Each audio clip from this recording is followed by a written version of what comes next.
আপনার নামটা একটু প্রথমে বলেন। আমার নাম শহীদুল ইসলাম। শহীদুল ইসলাম, বয়স কত এখন? বয়স 43। 43। আপনি থাকছেন কোথায়? মানে আপনার বর্তমানে নারায়ণগঞ্জ জেলার সিদ্ধিরগঞ্জ থানা। জন্ম জেলা কি নারায়ণগঞ্জ? না, জন্ম শরীয়তপুর জেলা নড়িয়া থানা, ওকে। লিঙ্গামানিক ইউনিয়ন। আজকে এই যে জীবন গল্পটা আপনি এখানে বলতে এসছেন, সেটার কিছু কিছু আমি জানি, মানে পুরোটা আমি জানি না। আমি রেডিওতেই প্রথম শুনবো, এবং অল্পটুকু জেনেই আমি আসলে নির্বাচন করেছি যে আপনার গল্পটাতে অনেক বড় মেসেজ আছে, নিশ্চয়ই আমাদের সাধারণ মানুষ যারা আছেন, শ্রোতা যারা আছেন, তাদের শোনা উচিত। তো শুরু করতে চাই, কথা বাড়াতে চাই না, একেবারে ছোটবেলা থেকে। আর আপনি নিশ্চয়ই জানেন যে এখানে জীবন গল্প কিভাবে বলতে হয়, নিশ্চয়ই অনুষ্ঠানটা আপনি শোনেন। আমার ছোটবেলা দেশেই কাটছে, বছর পর্যন্ত দেশেই থাকা হয়েছে। তো দেশে আমাদের আর্থিক অবস্থা খুব একটা ভালো না, ওরকম একটা জায়গা জমি বাবা কি করতেন? ছিল না। আমার বাবা রেডিমেড পোশাক তৈরি করতো কেরানীগঞ্জ, ঢাকা। রেডিমেড পোশাক বলতে মানে এগুলো কি রেডিমেড ওই যে দর্জি ছিল? আগে যে বিদেশি প্যান্টের গাইড আসতো বিদেশ থেকে, আমেরিকা আচ্ছা। থেকে, জাপান থেকে, ওইগুলা কেটে আবার নতুন করে তৈরি করতো। আচ্ছা আচ্ছা, মানে বাংলাদেশিরা যাতে ব্যবহার করতে পারে। হ্যাঁ হ্যাঁ। তো আমার বাবাও একটু অলস প্রকৃতির মানুষ ছিল, দেশের সংসারে ওরকম একটা টাকা পয়সা খুব একটা দিতেন না। আচ্ছা, কয় ভাই বোন ছিল? আমরা 2 ভাই 2 বোন। দুই ভাই দ্বিতীয় দুই বোন। ভাইদের ভিতর আমি বড়। আচ্ছা আচ্ছা। বড়। তো এখানে আমাদের খুব অভাবের সংসার, টানাপোড়া অবস্থায় ছিল। দেশে আমার মা মোটামুটি কষ্ট করে আমাদের চালাইতেন, বাবা হয়তো মাসে 200-400-500 টাকা জি। এইভাবে খুব কষ্টেই চলতো। তো আমার মা অনেক কষ্ট করে রীতিমতো আগে ধান বানতো আত্মীয় স্বজনের ভিতরে, বা পিড়া লেপতো, এগুলা দেশে। ফ্যামিলিও সামাজিক অবস্থা মোটামুটি দেশে ভালো। আমরা আর্থিক অভাবে লেখাপড়া করতে পারি না, কিন্তু আমার ফ্যামিলির অন্যান্য ভাই বোন যারা চাচাতো বা বংশের, তারা সবাই লেখাপড়া করেছে। শিক্ষিত। জি। তো এখানে আমাদের নিয়ে আস্তে আস্তে খুবই খারাপ দিকে যে আমরা আস্তে আস্তে বড় হই, আমাদের খাবারের চাহিদা বাড়ে, লেখাপড়ার জি। প্রয়োজন হয়। আমি দেশেই আমাদের ডিঙ্গামানিক শালদহ প্রাইমারি স্কুলে ক্লাস 3-4-এ ভর্তি হয়েছি। পরে ক্লাস ওরকম একটা করা হয়নি। ওই সময় সম্ভবত 84 সালের দিকে আমি প্রথম ঢাকা আসি, আমি আর আমার বড় বোন একজনের সাথে করে ঢাকা আসি। ঢাকা আসার পরে ওরকম 2-4 দিন এখান থেকে থাকার পরে বাবা হয়তো কিছু টাকা আমার সাথে দিয়ে দেয়, নিয়ে যাই।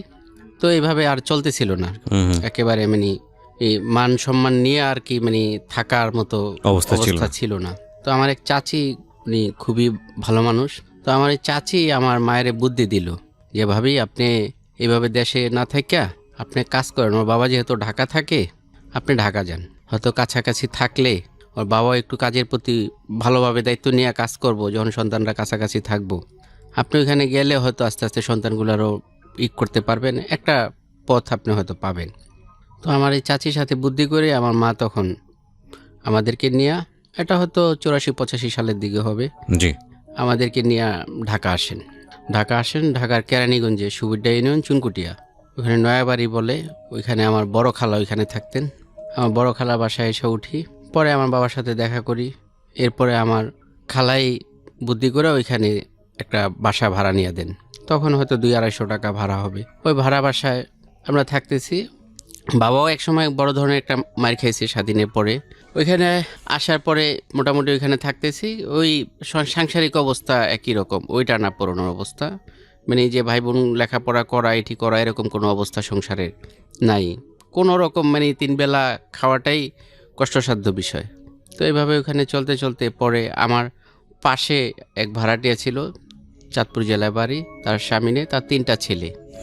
3টা ছেলেই এরা হকারি করে এই ঢাকা ছায়েদাবাদ স্ট্যান্ডে।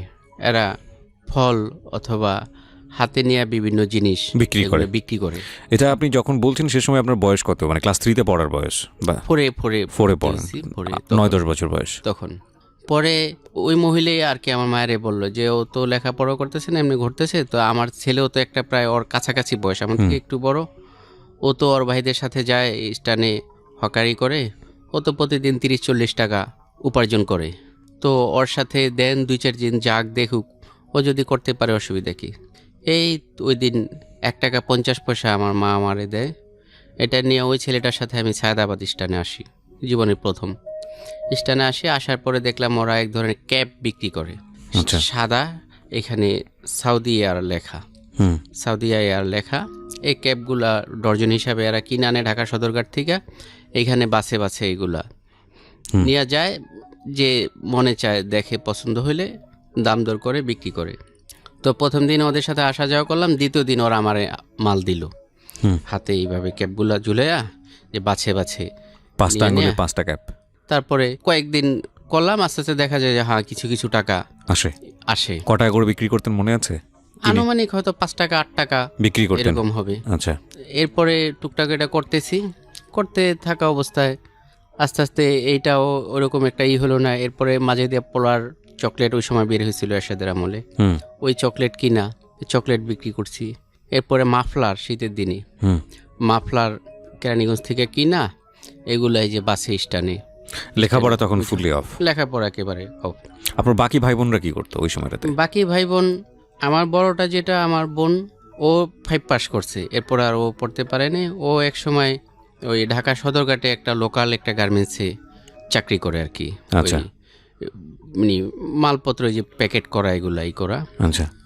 ভালোই, 2 ভাই বোন একসাথে আসতাম, আবার একসাথে অনেক সময় যেতাম, বা অনেক সময় আমি ওদের সাথে যেতাম, কারণ আমার তো যেতে যেতে অনেক রাত হইতো। আচ্ছা। ওই সময় রাত্র 10:30 11টা বাজতো, যখন কেরানীগঞ্জে কোনো বিদ্যুৎ ছিল না, গ্যাস ছিল না, কোনো রাস্তাঘাট কিছু ছিল না, যা ছিল কাঁচা রাস্তা। হুম হুম। ওই সময় রাত্র যাইতে যেতে আমার মানে মিনিমাম কি ঢাকায় করে কেরানীগঞ্জে চলে যেতেন? জি জি, আচ্ছা। দেখা করে প্রতিদিন আসতাম এবং প্রতিদিন যাইতাম কেরানীগঞ্জ। এইভাবে করতেছিলাম, করতে করতে পরে এইভাবে চলে না, টুকটাক কিছু ইনকাম আদি হয়।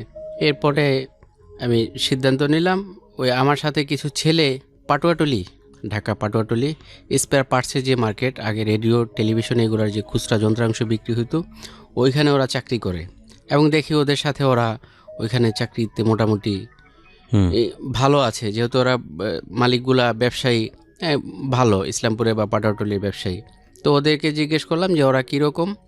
ওরা বলে যে এরকম 400-500 টাকা বেতন দেয়, প্রতিদিন 10-20 টাকা খাবারের জন্য দেয়, এবং ব্যবসায়ী মানুষ তো কিছু হাদিয়া বকশিস সেগুলা দেয়, আর পর্যাপ্ত খাওয়াও যায়, নাস্তা, দুপুরে লাঞ্চের সময় লাঞ্চ নিয়ে যেতে হয়, তারপরে তারা ও খাওয়ায়, বাচ্চা মানুষ তো আদর করে।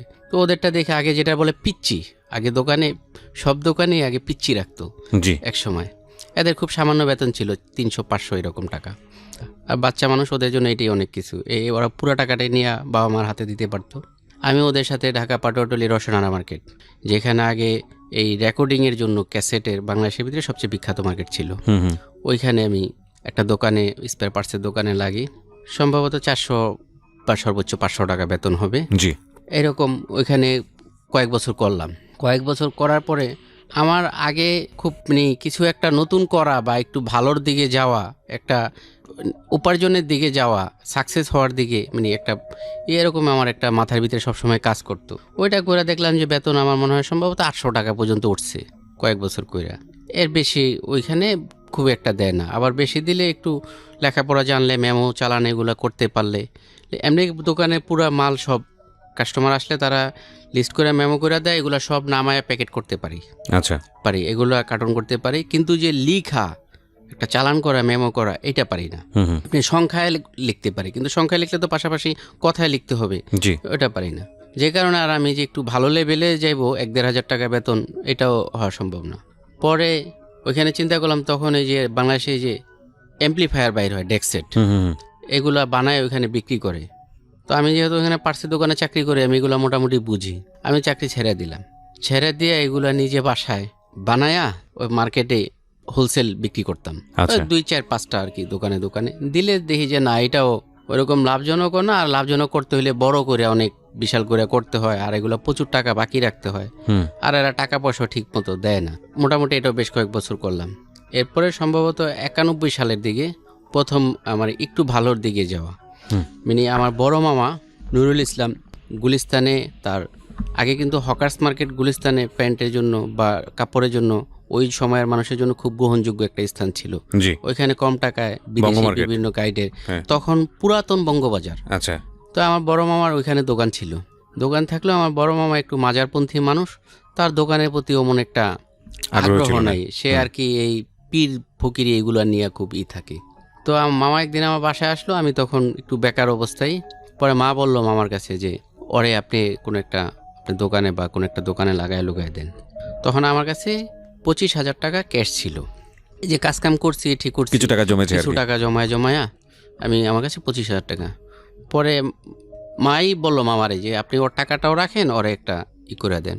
পরে টাকাটা মামার হাতে দিয়ে মামা দোকানে আমারে উঠায়। গুলিস্তানের সিনেমা হলের পিছনে যে মার্কেটটা, এটা হকার্স মার্কেট ছিল তখন। ওইখানে মামার দোকানে উঠাইলে মামার দোকানে আমি একটা ভালো সুযোগ পেয়েছি কি, যেহেতু মামা দোকানে নিয়মিত থাকে না, একটা দায়িত্ব নেওয়ার রকম, তাড়াতাড়ি কাজ শেখার রকম। সাথে একজন পুরান সেলসম্যান ছিল। আমি ওঠার পরে মোটামুটি আস্তে ধীরে অল্প দিনে পুরো দোকানই আমার হাতে আইসা পড়লো, যে আমি নিজেই মাল কিনি কেরানীগঞ্জ থেকে। এবং কেরানীগঞ্জে সব মামার পরিচয়ই, কিন্তু আমার মামার লেনদেন খুব একটা ভালো ছিল না, মানুষ তারে লেনদেনের কারণে পছন্দ করতো না, ব্যক্তি হিসাবে পছন্দ করতো। আচ্ছা, কিন্তু আমি যখন দেখছি যে আমি নেওয়ার পরে আমি যে লেনদেন করতেছি, আমি মাল নিতেছি, এগুলো আমি টাকা পয়সা সব ঠিক মতো লেনদেন করতেছি। এবং ওই কাপড়ের লাইনের ব্যবসার সিস্টেম হইল গিয়া, আপনি সারা বছর বাকি আনবেন, কোনো সমস্যা নেই। রমজানে যদি পরিশোধ করেন তাইলে আপনারে পীর মানব। আচ্ছা, আর যদি রমজানে পরিশোধ না করেন, আপনারে মানে লাঞ্ছিত করতে একটু দ্বিধাবোধ করবো না। আচ্ছা, মানে রমজানে পরিশোধ করতে রমজানে পরিশোধ, ওইটার সিস্টেম রমজান টু রমজান। আমি 2 বছর করছি, রমজান পরিশোধ করে দিছি। এখন আর আমার ব্যবসা করতে কোনো টাকা লাগে না। দোকান এমন 4টা ইচ্ছা করলে ভরণ যাবো, আমার পরিচয় আমি এনে ভরতে পারবো। আচ্ছা, কি নিয়ে আসতেন প্রোডাক্ট? প্যান্ট, শুধু প্যান্ট। শুধু প্যান্ট? আচ্ছা, আমি বেচা কিনা করতেছি। মামার ওখানে শুরুতে 800 টাকা বেতনে ঢুকছি, পরে মামা আস্তে আস্তে মনে হয় ভালোই বাড়ায় দিছে। ওই কেরানীগঞ্জ থেকে সকালে আসতাম, চাবি আমার কাছে থাকতো, আমি এখানে এসে দোকান খুলতাম, দোকান সাজাইতাম, দোকান করতাম। আরেকজন লোক ছিল পুরান সেলসম্যান, তারা তো এত সকালে আসে না, তারা একটু দেরি করে আসে, খুব ভালোই চলতেছিল। এরপরে বঙ্গবাজার পড়লো, আগুন লাগলো 1 বছর, কত সালে আমার খেয়াল নেই। যখন বঙ্গবাজার আগুন লাগলো, ওইবার তো বঙ্গবাজার যেহেতু পুড়ে গেছে, এইটা খুব জমে গেল, মানে প্রতিদিন চাঁদরাত।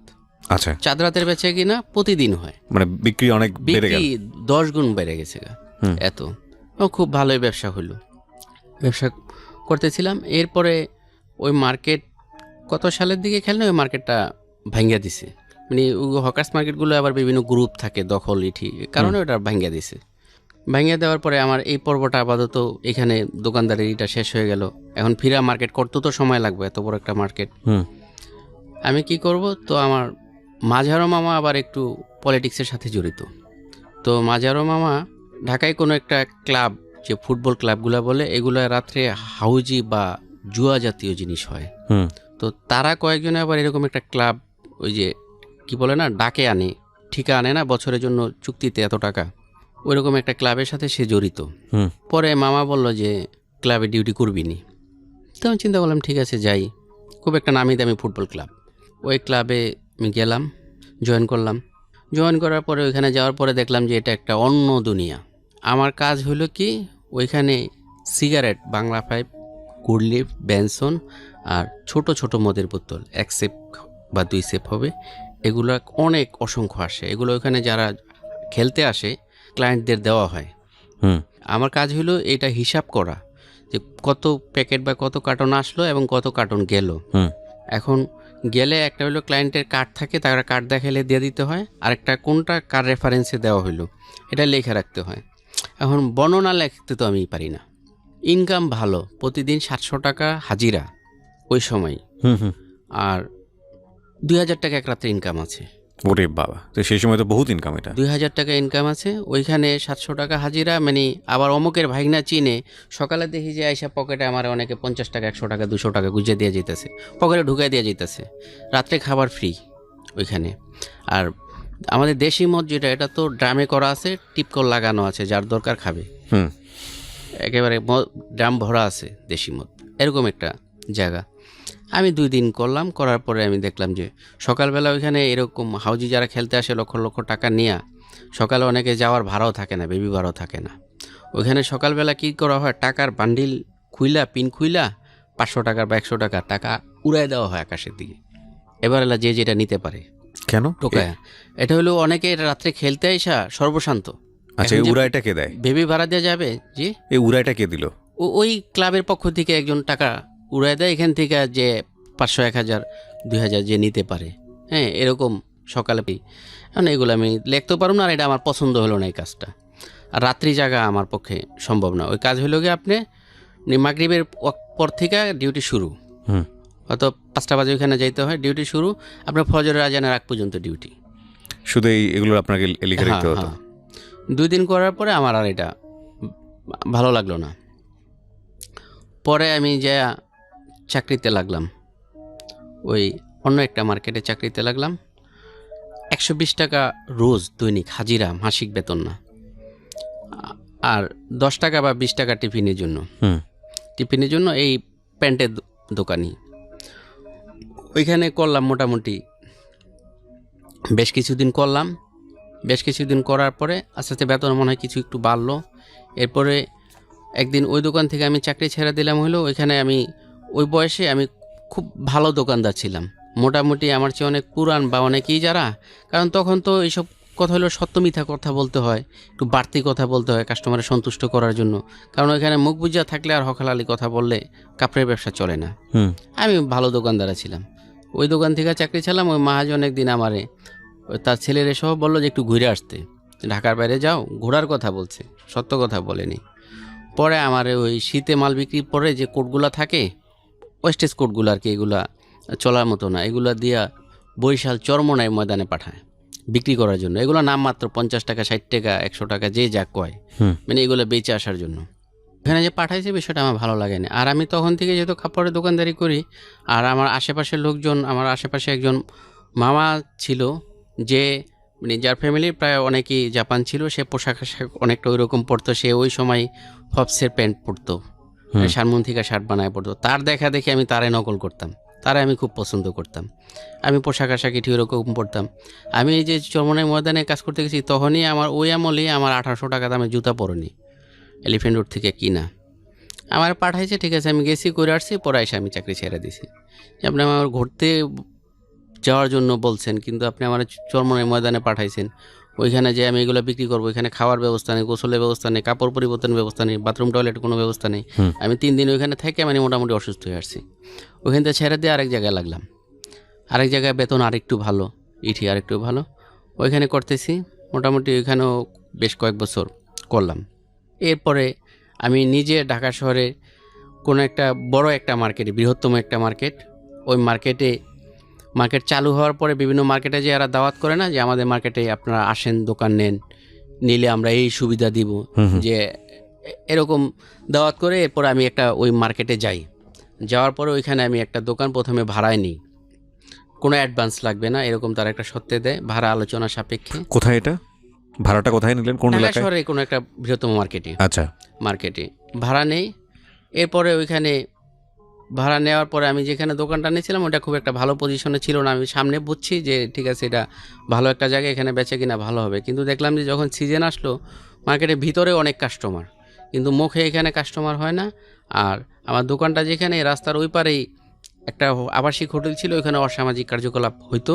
এটাকে আবার দোকানে বসেই দেখা যেত ভিতরে যারা যাওয়া আসা করতেছে, যাওয়া আসা করতেছে। তো আমি দেখলাম যে না, এখানে পরিবেশটা ভালো না, আমি এটা পাল্টায় একটু অন্য সাইডে দোকান নিই। পরে 1 বছরে করার পরে দোকানটা ছেড়ে দিই আমি, এরপরে ভিতরে দোকান নিই। এরপর আস্তে আস্তে আমার আর পিছনে ফিরে তাকানোর কোনো নেই। এখন আমার মানে নিজের একটা দোকান হলো আপনার জীবনে, নিজের একটা দোকান হইলো। কত সালে এটা? এটা 97 98 দিকে 96 ওই প্যান্টের দোকানে দিলেন নাকি? 96, হ্যাঁ 96 97 দিকে। এরপরে আমি একটা দোকান নেই, তারপরে দোকান কিনি।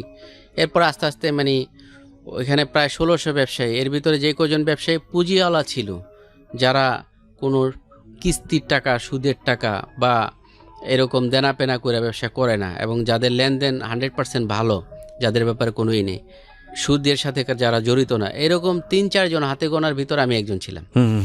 মানে তখন আমার একটা রমজান করলে মোটামুটি সচ্ছল অবস্থায় থাকার পরেও আমার 2-4 লাখ টাকা বছরে থাকতো। ওকে, তার মানে আমরা বলতে পারি যতক্ষণ ধরে যে গল্পটা শুনলাম, সেখানে আপনার পরিবারের যে টানা পড়েন অর্থনৈতিকভাবে সেই গল্প। কিন্তু আমরা এখন যে জায়গাটায় আছি, সেখানে আমরা দেখতে পাচ্ছি যে আপনি অর্থনৈতিকভাবে বা বৈষয়িকভাবে অত্যন্ত সুখী একজন মানুষ, কারণ আপনার খুব ভালো ইনকাম হচ্ছে নিজের দোকানে, তাই তো? হ্যাঁ, এখন আমার ওইখানে ভালো একটা অবস্থান, যে সবাই জানে যে শহীদুল দোকানের নাম অমুক বিসমিল্লাহ ফ্যাশন, এর লেনদেন ভালো। এবং এক দোকান থেকে দেখে উল্টা আরেক দোকানদার উল্টা আমার আরও প্রস্তাব দেয় যে আপনি মাল যা লাগে নিয়েন, অসুবিধা নেই, যে আপনি পারেন দিয়েন, আপনি তো বছরে ক্লিয়ার করিয়ে দেন, আপনি মাথায় রেখে নিয়েন। এভাবে আস্তে আস্তে আমি মোটামুটি 4টা দোকান হয় আমার। বাহ, 4টা দোকান হয়, 4টা দোকান করে ভালোই ছিলাম। এরপরে মার্কেটের ভিতরেই একজনে একটু শত্রুতা করে আমার সাথে। শত্রুতা করে হইলো তারা স্থানীয় প্রভাবশালী এবং রাজনৈতিক কর্মী। শত্রুতা করে হইলো যে আমরা এলাকার পোলা, আমরা ব্যবসা করতে পারি না, আর তোরা দেশের তো নাই, ব্যবসা করে যাস, যে এইখানে এই আইটেমটা চলবে না, এই আইটেমটা করতে হলে এই মার্কেটে অন্য একটা সাইড, যে সাইডটা ভালো না, ওই সাইডে দোকান নিতে হবে। শত্রুতামূলক তাদের সাথে আমি পারি না, যাই হোক আমি ওই সাইডে দোকান নেই ওই সাইডেও করে টুকটাক মোটামুটি চলতেছে। 4টা দোকান দিলেন, 4টাতে প্যান্ট বিক্রি করেন? প্যান্ট, 4টে প্যান্ট। আচ্ছা, কি পরিমাণ লাভ থাকতো? আমার বছরে মোটামুটি ভালো, বছরে না, আমি ওই সময় মাসের কথা জানতে চাচ্ছি প্রথমে। ওইখানে মাসের কোনো মানে আমাদের হিসাব হতো না, আমাদের হিসাব বছরে, রমজান টু রমজান। আচ্ছা, তো কর্মচারীর বেতন? কর্মচারীর বেতন আমাদের ওইখানে সবই হাজিরা সিস্টেমই। আচ্ছা, ওই মাসিক না, হাজিরা সিস্টেমে এক একজন 250 থেকে 400 টাকা পর্যন্ত, 250 থেকে 500 পর্যন্ত আছে, কিন্তু রমজানে বোনাস ওই 500 টাকা হিসাবে যা আসে তাই। আপনার যে 4টা দোকান ছিল, 4টা দোকানে আপনি কর্মচারীও নিয়োগ দিলেন, তাই না? সেজন্যই জিজ্ঞেস করছি। জি বলুন, তারপর? ওই রমজানে বোনাস ফুল, কোরবানিতে হাফ, এইভাবে দিয়া ব্যবসা বাণিজ্য করে মোটামুটি আমি চলতেছিলাম, ভালোভাবে চলতেছিলাম। তারপরে আমার বিয়ের যে বিষয়টা আসে, বিয়ের ব্যাপারে আমি একটু আগ্রহী হই, যেহেতু ওই খালাতো বোনের বিষয়টা শেষ হয়ে যায়। এরপরে বিয়ের বিষয়টা আগ্রহী হই, তখন আমি আমার মুরব্বী যারা তাদেরকে জানাই। তখন আমার মা একটা বলা যায় একটু ভুলই, তখন চিন্তা করে যে ও কাজকাম করে, ও বা সংসার চালায়, যদি ওরে এখন বিয়ে করায় দেই তাহলে যদি হইতে পারে যে ও পর হয়ে যাবে, এরকম কিছু একটা, হয়তো সংসার আরেকজনের হাতে চলে যাবে তখন। আর আমরা এখন পর্যন্ত ওরকম সচ্ছল যে খুব একেবারে বড় ধরনের তা না, মোটামুটি ভালো আছি, যে সে একটু বিয়ের ব্যাপারে একটু অনাগ্রহী ছিল। পরে আস্তে আস্তে আমি বিভিন্নভাবে জানানোর পরে এরপরে তারা একটু আগ্রহী হয়, কিন্তু মনের ঠিকা না। আমি আবার জানাই এই কারণে, আমি যে ব্যবসা বাণিজ্য করতে যাই, আবার আমার আস্তে আস্তে কিছু বন্ধু বান্ধবের সাথে পরিচয় হয়, সম্পর্ক হয়, যারা উশৃঙ্খল টাইপের, যারা ফ্যান্সি ডিল, এদের সঙ্গে আপনার পরিচয় হওয়া শুরু হলো। হ্যাঁ, এদের সাথে আমার ঘনিষ্ঠতা একেবারে খুবই ঘনিষ্ঠ, কিন্তু এরা আমার খুবই ভালো জানতো, খুবই করতো। আর আমি খুব পোংটা টাইপের ছিলাম, খুব দুষ্ট কথাবার্তা বলতাম, খুব জমায় রাখতাম। বন্ধু বান্ধব যারা ছিল সবাই আমার খুব পছন্দ করতো, কিন্তু আমি কোনো নেশা পানি কিছু করতাম না। আমি বেশি হলে চা আর ওই অগর থেকে হয়তো সিগারেট 2-1 টান দিতাম। এইটাও ওরা আমারই দিত যে তুই টান দেখি, কারণ আমি টানতে পারতাম না, এটা ওরা বুঝতো, এটা ওরা একটু মজা করতো। আস্তে আস্তে ওদের সাথে চলাফেরা করতে করতে ওরা খুবই এরকম উশৃঙ্খল টাইপের। ওরা একটাতে দেখা গেছে 10-20 হাজার টাকা খরচ করে ফেলায়, এগুলো টাকাও ওদের ওই রকম পথেই ইনকাম করা টাকা। তো একদিন ওদের সাথে থাকা অবস্থায় আমার সাথে একটা ছেলে এক দোকানে দাঁড়ানো ছিল, ওরা হয়তো আগের দিন কোনো একটা ক্রাইম করছে, ওই ছেলে কোনো ক্রাইমের সাথে যুক্ত না, একেবারে বিনা অপরাধে ও চাকরি করে একটা দোকানে। পুলিশে ওদেরকে ধরার জন্যই করে, ওদের সাথে ওই ছেলেটারও ধরে নিয়ে যায়। ওই ছেলে যে অপরাধী না এটা প্রমাণ হইয়া ওর আস্তে আস্তে 2 বছর লেগে যায়। তখন আমি চিন্তা করলাম, এদের সাথে আমার এত ঘনিষ্ঠতা, প্রতিদিন এদের সাথে আমি সময় ব্যয় করি, তো আমি অপরাধ না করে তো যে কোনো সময় ফেঁসে যেতে পারি। কারণ এদের সাথে গাড়িতে করে আমি বিভিন্ন জায়গায়, যে বনানীতে, কাকলিতে, বিভিন্ন জায়গায়, যেরকম বিভিন্ন আবাসিক হোটেলে, বিভিন্ন বাড়িতে, ফ্ল্যাটে, বা ওরা যে সব অপকর্ম করে ওদের সাথে আমি যাওয়া আসা করি। আমি কোনো অপরাধ করি না, ঠিক আছে, কিন্তু যে কোনো সময় তো আমি ওই ছেলের মতো ফেঁসে যেতে পারি, কারণ ওই ছেলে জানেও না যে ওরা আগের দিন একটা ক্রাইম করছে। ও শুধু ওদের সাথে একটা দোকানের সামনে দাঁড়ায় ছিল, পুলিশের রেড দিয়েছে, ধরে নিয়ে গেছে। ও বিনা কোনো অপরাধ করেনি, ও যে অপরাধ করেনি এটা প্রমাণ হয়ে আসতে 2 বছর সময় লাগে। আমি চিন্তা করলাম ওদের সঙ্গ ছাড়া দরকার না আমি। আর যেহেতু ওরা এগুলো করে ওদের ইনকাম আছে, আর আমার তো এগুলো করার কোনো করি না, বা আমি ব্যবসায়ী মানুষ, আমি ওদের সাথে সময় কাটানোর দরকার নেই, ওদের থেকে আস্তে আস্তে সরে আসি। এরপরে বিয়ের ব্যাপার যখন আমি বলি, মা উপরে বললো, ভিতরে একটু অনাগ্রহী ছিল, 2-1টা মেয়ে দেখাইছে দেশে নিয়ে, কিন্তু তারা এটা মনে থেকে দেখায়নি। তো তাদের ওই সময় উচিত ছিল আর কি, এটা গার্ডিয়ান হিসাবে সব গার্ডিয়ানেরই যখন ছেলে বা মেয়ে বিবাহ উপযুক্ত হয়, তার মন মানসিকতা বা তার চাহিদাগুলো দেখা, যেহেতু আমার তখন স্ত্রী চালানের শারীরিক এবং আর্থিক দোনো ক্ষমতাই আছে, এবং তারও খেয়াল করা উচিত যে আমি আস্তে আস্তে খারাপ ছেলেবেলেদের সাথে মিশতেছি, যারা এলাকায় তারা ব্যবহার আচার ভালো, কিন্তু তারা ভিতর অনেক ভয়ঙ্কর, যে কোনো সময় একটা বিপদে পড়তে পারে। তারা আমার বিয়ের ব্যাপারে উৎসাহী হয় না, আগ্রহ দেখায় না, 2-3 জায়গায় এরকমই করে। পরে আমি নিজের পরিচয়ে আমি বিয়ের চেষ্টা করি, আমি 2-1 জায়গায় মেয়ে দেখি নিজে। একদিন এক জায়গায় আমার এক বন্ধু, ওর বোন দেখি, ওরাই আমি প্রস্তাব করি যে তোর বোনে যে ওরে আমার কাছে বিয়ে দিবি কিনা। ও বলে যে ভালো কথা, তুই যদি বিয়ে করস, তুই তো পাত্র হিসাবে গ্রহণযোগ্য, খারাপ না, তুই প্রস্তাব দে, যদি রাজি থাকে আলহামদুলিল্লাহ, আমার জিগেলে আমি তোর পক্ষেই সাপোর্ট দিব। তখন আপনার আয় রোজগার তো ভালো? তখন মোটামুটি আয় রোজগার ভালো, এবং আমি তো তখন জীবনটা খুব সুন্দর, আর যেটাই আমি হাত দিই ওইটাই সাকসেস, যেটাই হাত দিই ওইটাই আমার আর্নিং হয়, ওইটাই আমি সফল হই। এইভাবে পরে ওদের বাড়িতে যাই, ঢাকা ধনিয়া ওদের বাড়ি, ওদের বাড়িতে যাই, এবং বাড়িতে যাই এটাও একটা, সবাই এটা পারে না এরকম সাহস দেখাইতে। আমি ওদের ঘরে যাই, ঘরে যেয়ে ওর মায়ের কাছে সালাম দেই, ওর মায় আমার চিনে, তারপরে পরিচয় দেয়, পরিচয় দেওয়ার পর ওর মায়ের ওই দিনই একেবারে সরাসরি প্রস্তাব দেয় যে আন্টি আমি আপনার মেয়ে এনাম, ওরা আমি বিয়ে করতে চাই। ওকে, আপনি ডিরেক্টলি বলেন? চাই। আচ্ছা, বিয়ে করতে চাই একেবারে পুরো আমি বিস্তারিত ভাঙ্গা বলি যে আপনি কি বলেন। পরে এবং আমি ওইখানে একটা পাগলামি করছি, আমি বলছি যে আপনি যদি রাজি হন তাহলে আজকেই আমি আংটি পরানো বা যা যা বলেন সব কিছু আমি এখনই করে যাব, আচ্ছা, কালকে বিয়ে। পরে মহিলা খুব ভদ্র, আমার চিনে, আমার সম্বন্ধে তার ধারণা ভালো। সে বলে যে ঠিক আছে আমি কালকে একটু, তারা ঢাকাইয়া, যে কালকে একটু আমি আমার আত্মীয় স্বজন যারা আছে সবার সাথে একটু বুঝি দেখি, তুমি আমার 2-1 দিন সময় দাও। পরে আমি বললাম যে আন্টি ঠিক আছে, সময় আমি দিলাম 1 দিন বা 2 দিন, কিন্তু প্রস্তাব ওকে আমি ওই সময় ওই মুহূর্তে আমি 1 মণ বনফুলের থেকে মিষ্টি কিনে ওই বাড়িতে দিয়ে আসি। আচ্ছা, আবার ঢাকার আবার সিস্টেম হলো বিয়ের খবর দিতে হলে মিষ্টি দিতে হয়, 1 মণ বনফুলের থেকে মিষ্টি আমার একটা বন্ধুরে দিয়ে আনাই ওই বাড়িতে দিয়ে আসি।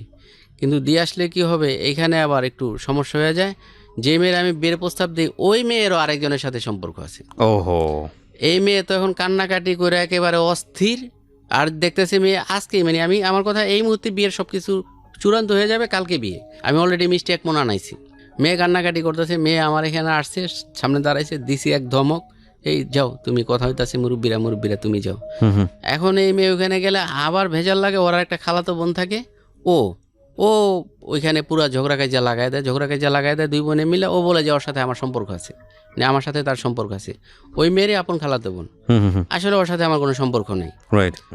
পরের দিন তো পুরো গোলমেলে লাগে যাওয়ার পরে এটা ওর মামা, ওই মেয়ের মামা আমারে বলে যে শহীদুল এই বিষয় তো এটা না হয় ভালো, আচ্ছা, না হয় ভালো, এখন মানে ক্লোজ করে দেয়, যেহেতু ওরা 2 বোনই এখন ভেজাল, যেহেতু আপন 2 খালাতো বোন। ও বলতেছে ওর সাথে তোমার সম্পর্ক আছে, সম্পর্ক নাই এটা সবাই জানে, কিন্তু ও তো প্রমাণ করার জন্য হাতে রক্তাক্তও করছে। জি, এখন তুমি এটা প্রস্তাব ফিরিয়ে নাও, যা গেছে গা, কিন্তু মিষ্টি ফিরিয়ে নিতে হইব। ওদের আবার সিস্টেম মিষ্টি ফিরিয়ে নিতে হবে। যাই হোক, এই মিষ্টি এনে রাত্রে আমি রাস্তায় মানুষের প্যাকেট ধইরা দিয়ে দিছি, ওইটাও হইল না। এরপরে আমি বিয়ের জন্য মেয়ে দেখি ঢাকার নারায়ণগঞ্জে সিদ্ধিরগঞ্জ থানা, তখন যে জুট মিল ছিল, এই জুট মিল এলাকায়, তাদের দেশের বাড়ি বিক্রমপুর লোহজং থানায়, এইখানে তারা বসবাস করে নানা বাড়িতে। দেখি আমার দোকানে যে ম্যানেজার ছিল, আমার ম্যানেজারের বন্ধুর শালার শালি, আচ্ছা, শালি, ওই আমার যে ম্যানেজারের বন্ধু আমার দোকানে আসা যাওয়া করতো, তখন সে শুনে যে আমি বিয়ের ব্যাপারেই করতেছি, তখন সে বলে যে শহীদ ভাই আপনি বিয়ে করবেন তো আমার কাছে তো মেয়ে আছে, আমার শালার একটা শালি আছে, তো চলেন, আমি তো ওইখানে মুরব্বী বা গার্ডিয়ান, আমি আপনার একদিন আসেন আমাদের বাড়িতে, আমি ঘুরায় ফিরায় সব দেখায় নিব। আমি এই সিদ্ধিরগঞ্জ এলাকায় আসার পরে মেয়ে দেখি, এখন আমি বিয়ের ব্যাপারে আগ্রহী হই। এরপরে আমি ওই দিন দেখে কথা দিয়ে আসি যে পরের সপ্তাহে আমার মামা বা আমার গার্ডিয়ানরা যাবে, সবাই যায়। যাওয়ার পরে তার আংটি পরে আসে। 2002 সালে মে 3 তারিখে বিয়ে হয়। আচ্ছা, বিয়ে হওয়ার পরে আমার স্ত্রীর সাথেও আমার প্রথম থেকে খুব একটা বনিবনা হইতেছিল না। তার দিনে তার সম্পর্ক খুবই ভালো, সে খুবই পর্দানশীল, ধার্মিক, স্বামী ভক্ত, মানে একটা যতগুলা ভালো গুণ থাকে সবই তার আছে, কিন্তু তার সমস্যা হয়তো রাত্রে তার কাছে গেলে সে আপত্তি করত। আচ্ছা, এবং তখন যে একটা আন্তরিক অবস্থা, এটা সে হতো না। আচ্ছা, তো এটার পিছনে কোনো কারণ থাকতে পারে, আপনি কখনো ফাইন্ড আউট করেছেন ওই সময়টাতে? তারপরে এরা খুব ভাবে জিজ্ঞেস করি, কোনোই নেই, আসলে কোনো কারণ ছিল না, এটা তার মানে একটা মানসিক একটা ভয় বা কোনো একটা কিছু। ওকে, সে এইভাবে বেশ কিছুদিন যায়, আস্তে আস্তে মানে আমিও কিছু খারাপ আচরণ শুরু করি, এরপরও কোনো কিছুই হয় না। পরে আস্তে আস্তে আমি তবলিগে যাই। আচ্ছা, তবলিগে যাই, এর ভিতরে আমি তো 96 সালে থেকে আমি মোটামুটি চেষ্টা করি নামাজ দিনের উপর চলতে, তখন থেকে আমি দাঁড়িয়ে রাখছি। আচ্ছা, আমি তবলিগে যাই। তো তবলিগে যাওয়ার পরে আমি ওইখানে এক মুরব্বী থেকে একটা কথা শুনি যে প্রত্যেকটা মানুষের ভিতরে কিছু ভালো গুণ, কিছু খারাপ গুণ থাকে। জি, তো আমরা যদি কারো খারাপ গুণটা না দেখে ভালো গুণটা দেখি, তাইলে আর তার প্রতি আমাদের কোনো রাগ, গোসা বা খারাপ ধারণা থাকবো না। তো তবলিগে এইসব জিনিসগুলো মাসওয়ারে বলা হয় সাথীদের ভিতরে।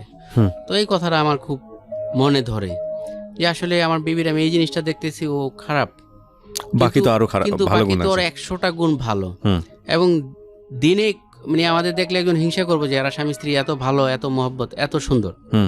আর আমারও একটা ইয়া ছিল, আমি রাত্রে যে ঝগড়া খাই, যেমন কি রাত্রে যদি তারে শারীরিকভাবে আঘাত করলে পরের দিন সকালে আমি উঠে আমার নাস্তাটা ঠিক মতো রেডি পেতাম। এবং এবং পরের দিন সকালে আমি বাইরে বের হওয়ার সময় তারা আমি ধইরা আমি প্রথমে সরি বলতাম যে কালকে রাত্রে আমি তোমার সাথে যে আচরণ করছি এই জন্য আমি দুঃখিত, আল্লাহর রাস্তায় আমার মাফ করো। আচ্ছা। আমি নিয়মিত যেদিন আমি কোনো রকম তার সাথে মনোমালিন্য হইতো পরের দিন আমি এই কথা বইলা ঘরে থেকে বের হইতাম। ওকে। তো সেও আমার সমস্ত কিছুতে 100% সন্তুষ্ট। ওকে। এরা তখন আমি চিন্তা করি এখানে আমার এত টাকা ইনভেস্ট আছে, আমি টাকা পয়সাগুলো আস্তে আস্তে সাইড করি, আমি আস্তে আস্তে দোকান মোকানগুলো বিক্রি করি, আস্তে আস্তে এখান থেকে সমস্ত টাকা পয়সা আমি সরাই ওইখানে আমার তখন 47 লক্ষ টাকা আমার ক্যাশ থাকে আমার কাছে। আমার কাছে দোকান মোকান সব বিক্রি করার পরে একেবারে হওয়ার পরে কিছুদিন ফ্রি থাকার পরে আমার এক বন্ধু উচ্চশিক্ষিত, আগে একটা বিমান কোম্পানিতে ভালো চাকরি করতো, পরে 96 সাল থেকে শেয়ার বিজনেসের সাথে জড়িত। জি। শেয়ার বিজনেস করে খুব ভালো অবস্থায় আছে, আর এই বনশ্রীতে বাড়ি আছে। আচ্ছা। এর নিজে গাড়িতে চলে, শিক্ষিত এবং ছেলে ভালো, ভদ্র, খুবই ভালো। এর সাথে আমার খুবই ঘনিষ্ঠ, কিন্তু আমি কিন্তু একেবারে মূর্খ। এর সাথে আমার খুবই বন্ধুত্ব, আমার দোকানেও আসা যাওয়া করতো আগে। পরে আমি আরে এক সময় বলি যে ভাই আপনি তো এই ব্যবসা করে খুব ভালো আছেন, আমি এটা কেমনি করতে পারি, আমার একটু শিখান। পরে বলে যে শুধু আপনি লেখাপড়া কীরকম করছেন? আমি বলি যে ভাই আমার জিরো, কোনো লেখাপড়া নেই, খালি সই করতে পারি। বলে যে এটা তো লেখাপড়া লাগে। হ্যাঁ, লেখাপড়া ছাড়াও করা যায় সেকেন্ডারি মার্কেটে, কিন্তু এটা তো অনেক রিস্ক শেয়ার বাজারে। এটা তো অনেক। কত সালের ঘটনা এটা? এটা 2006-এর শুরুতে। 2006-এর শুরুতে যে এটা তো অনেক রিস্ক, আপনি করবেন ঠিক আছে, আপনি এক কাজ করেন, আপনি যদি অলস টাকা থাকে আপনি সামান্য কিছু টাকা এখানে ইনভেস্ট করতে পারেন। ওকে। প্রথমে আমি 70,000 টাকা দিয়ে ওইখানে একটা বিও অ্যাকাউন্ট করি, সেকেন্ডারি বিও অ্যাকাউন্ট করে ওইখানে আমি কিছু শেয়ার কিনার পরে ওইখানে কয়েকদিনের ভিতরে দেখি ওইখানে মোটামুটি 5-7 হাজার টাকা লাভ হয়েছে। আচ্ছা। পরে আমি দেখি যে না, আমার তো এখানে ভালো, আর এখানে টাকা মানে কোনো চুরি হওয়া, ছিনতাই হওয়া, ডাকাতি হওয়া, কোনো রকম কোনো কিছুর কোনো সম্ভাবনা নাই, এখানে তো ইনভেস্ট করা যায়। আচ্ছা। আমি আস্তে আস্তে আমার এই সমস্ত টাকা এখানে ইনভেস্ট করলাম। ওকে। 2006 সালের দিকে আমি কিনা বেচা করতেছি। আর আগে ওই বাজারটা ছিল কি, আগে খুব একটা বাড়তো না, খুব একটা কমতো না। মানুষ একেবারে এক বছরে মানে কোটিপতি এরকমও না, আবার এক বছরে জিরো এরকমও না। বাজারটা আপ ডাউন কম করতো। কিছু কিছু কোম্পানি, যাদের কোম্পানির ফিউচার ভালো ছিল, হয়তো ওইগুলা যারা স্টাডি করতে পারতো ওইগুলা বাড়তো। পাশাপাশি দেখা দেখি আমাদের মতো যারা মূর্খ, হ্যাঁ, তারা গুজব, যেটা ওইখানে বলে কি বলে রিউমার, তারা নিউজ খুঁজতো, বন্ধু বান্ধবের থেকে, পরিচিতদের থেকে নিউজ নিয়ে ইনভেস্ট করতো, তারা ইনভেস্ট করে প্রফিট করতো। কিন্তু তখন ওই রকম আপ ডাউন করতো না, একেবারে যে আজকে কিনলে কালকে 50%। কত টাকা ইনভেস্ট করলেন আপনি? আমার 47 লক্ষ, পুরো এটাকে ওখানে ইনভেস্ট করি। ইনভেস্ট করার পরে ওইখানে আমি কেনা বেচা করতে করতে ভালো অবস্থায় ওখানে আমি একটা নিয়মিত ক্লায়েন্ট বা নিয়মিত ট্রেডার হয়ে যাই আমি। আচ্ছা, মানে সারা দিন এগুলোই করতেন? হ্যাঁ, আমি প্রতিদিন সকালে 10টা বাজে ওখানে যেতাম, ওইখানে ট্রেড শেষ হওয়া পর্যন্ত, সম্ভবত 4টা বাজে লেনদেন শেষ হইতো, 4টা পর্যন্ত ওখানে থাকতাম। আমার এরকম নিয়মিত চেয়ারিয়া ছিল, সিটিয়া ছিল, যে এটা অমুকের। ওখানে যারা নিয়মিত লেনদেন করে, বড় লেনদেন করে, তাদের এরকম নিয়মিত ব্রোকার হাউজে চেয়ার থাকে। আচ্ছা। থাকে, এটা অমুকের, এটা অমুকের। সেল করতেন, কিনতেন? সেল করতাম, হ্যাঁ, সেল বাই করতাম। আর এটা করার জন্য কোনো লেখাপড়ার প্রয়োজন ছিল না। ওইখানে যে কোম্পানি থেকে নিযুক্ত যে ট্রেডার থাকে, তারা বললে যে এটা আপনি বাই করেন, সে বাই করতো, এটা আপনি সেল করেন, সেল করতো। কিন্তু বুঝতেন না যে কোন শেয়ারের কি অবস্থা দাঁড়াবে শেষ পর্যন্ত? এগুলা মোটামুটি ওই যে বন্ধু বান্ধবের থেকে কিছু জেনে নিতাম, আর কিছু ওই যে ওখানে রিউমারের উপরে এত টাকা ইনভেস্ট করতে যাচ্ছেন? হ্যাঁ। আচ্ছা। এবং থাকতো মোটামুটি লাভ তো ভালোই থাকতো? হ্যাঁ, মোটামুটি খারাপ থাকতো না। আমার এখানে তো লোকজন খাটাই ঠিক করে, এখানে যে একটা মানসিক চাপ একটাই, এবং রমজান মাসে রোজা নামাজেরও ঠিক থাকতো না। কাপড়ের ব্যবসা, ওইখানে রমজান মাসে কোনো কিছু ঠিক থাকে না। রমজান মাস হলো মানুষের কামাই করার মাস, কিন্তু ওইখানে রমজান মাসে যত মিথ্যা কথা, যত টাউটারি, মানে এক কথায় সারা বছর গুণা যত রুক না করে রমজান মাসে তার চেয়ে বেশি করে এই কাপড়ের ব্যবসায়। আচ্ছা। কারণ ওইখানে আপনার এই যে আপনি একটা প্যান্ট আপনি কিনবেন, শুধু এটার বর্ণনা দিতে হবে বিভিন্ন, এটা আসলে কিন্তু লোকাল। ও আচ্ছা, এটা চায়না বলতে হবে, থাই বলতে হবে, এটা বলতেই হবে, মানে সম্পূর্ণ মিথ্যা কথা। আর এটা না বললে কেউ কিনবেই না। আচ্ছা। এবং আমাদের দেশে যে বড় বড়, কেউ যদি বলে যে ভাই আমি যে অমুক তারিখে কেরানীগঞ্জের ওই লোকাল মার্কেট থেকে জিনিসটা নিয়ে আসছি, আপনি কিনলে কেনেন, না কিনলে নাই, এটার দাম এরকম, কেউ কিনবে না, শুধু বলতে হয় মিথ্যা কথা। থাইল্যান্ড থেকে আসছে। আর আমি যেহেতু 96 সালে তবলিগে প্রথম 3 দিন সময় লাগে, তখন থেকেই আমার ভিতরে একটা আল্লাহর ভয়, এবং যতটা সম্ভব গুনাহ না করা যায় এই ব্যাপারে আমি চেষ্টা করতাম। আচ্ছা, তো আমি যখন দেখলাম যে আমার এইখানে টাকাটাও যেহেতু এখন অলস টাকা আছে, আর এইখানে যেহেতু আমার এই ধরনের কোনো গুনাহ হইতেছে না, এটা জায়েজ কি না জায়েজ এই ব্যাপারে হয়তো কিছু ব্যাপার আছে। পার্থক্য আছে, কিন্তু এটা ওই রকম হারামের লেভেলে পড়ে না। এখানে আমি টাকা খাটাইতে মানে সম্পূর্ণ মিথ্যা কথা বলে একটা প্রোডাক্ট কথা বলা লাগে না। ওইখানে রমজান মাসে কি যে একটা অবস্থা, রমজান মাসে আপনি দাড়ি টুপিওয়ালা মানুষও যারা 5 ওয়াক্ত নামাজ সারা বছর পরে রমজান মাসে পড়তে পারে না। কারণ কিভাবে পড়বো? একটা লোক সকালে 9টা থেকে আপনি দোকানদারি করে রাত্র 2টা-3টা পর্যন্ত, আর এত এনার্জি, সারাক্ষণ মানুষের সাথে কথা বলতে হয়, মানুষের খুশি রেখে তো তার কাছে জিনিসটা সেল করতে হয়, মানে ওই ঈদকে টার্গেট করে বিক্রিটা বেড়ে যায়, টার্গেট করে তার থেকে টাকা পয়সা নিতে হয়, এবং খাওয়া দাওয়ারও কোনো ঠিক থাকে না। শেষমেশ এই রাত্র জাগতে জাগতে এরকম হয়, এখনো অনেকটা কমছে, এরকম হয়। আগে মানুষ কিন্তু রমজানের শেষ দিকে কেনাকাটা বেশি করতো, এখন কিন্তু মানুষ রমজানের আগেই কেনাকাটা শুরু করে শেষমেশ না খাওয়া থাকতে থাকতে এমন অবস্থা হইতো যে মুখ দেওয়া মানে কথা বেরোতেছে না, এরকম অবস্থা হয়। আমারও এই বিষয়গুলো ভালো লাগতো না, এবং তখনই ওই সময় 2008 সালে আমি হজেরও নিয়ত করি। আচ্ছা, হজেরও নিয়ত করি। আমার ওই বন্ধুটা তখন 2বার হজ করছে, 7-এ একবার 8-এ একবার 2বার হজ করছে, ওর সাথে আমি নিয়ত করি, কিন্তু পরে আর যাওয়া হয়নি। তখন আমি এটাকে ইনভেস্ট করার পরে আমার আর্থিক অবস্থা আরো ভালোর দিকে, আমি ওয়ারাই এলাকায় ফ্ল্যাট বাসা ভাড়া নিয়ে থাকি। আচ্ছা, আমি শুধু শেয়ার মার্কেটের উপর ডিপেন্ড করে, শেয়ার মার্কেটের উপরে। আচ্ছা, আগে ওই কাপড়ের ব্যবসার উপরে ডিপেন্ড। তখন কি আপনারা দুজনেই থাকতেন নাকি বাচ্চা কাচ্চা আসলো ওই সময়? 2 বাচ্চা, তখন 2 বাচ্চা হয়ে গেছে।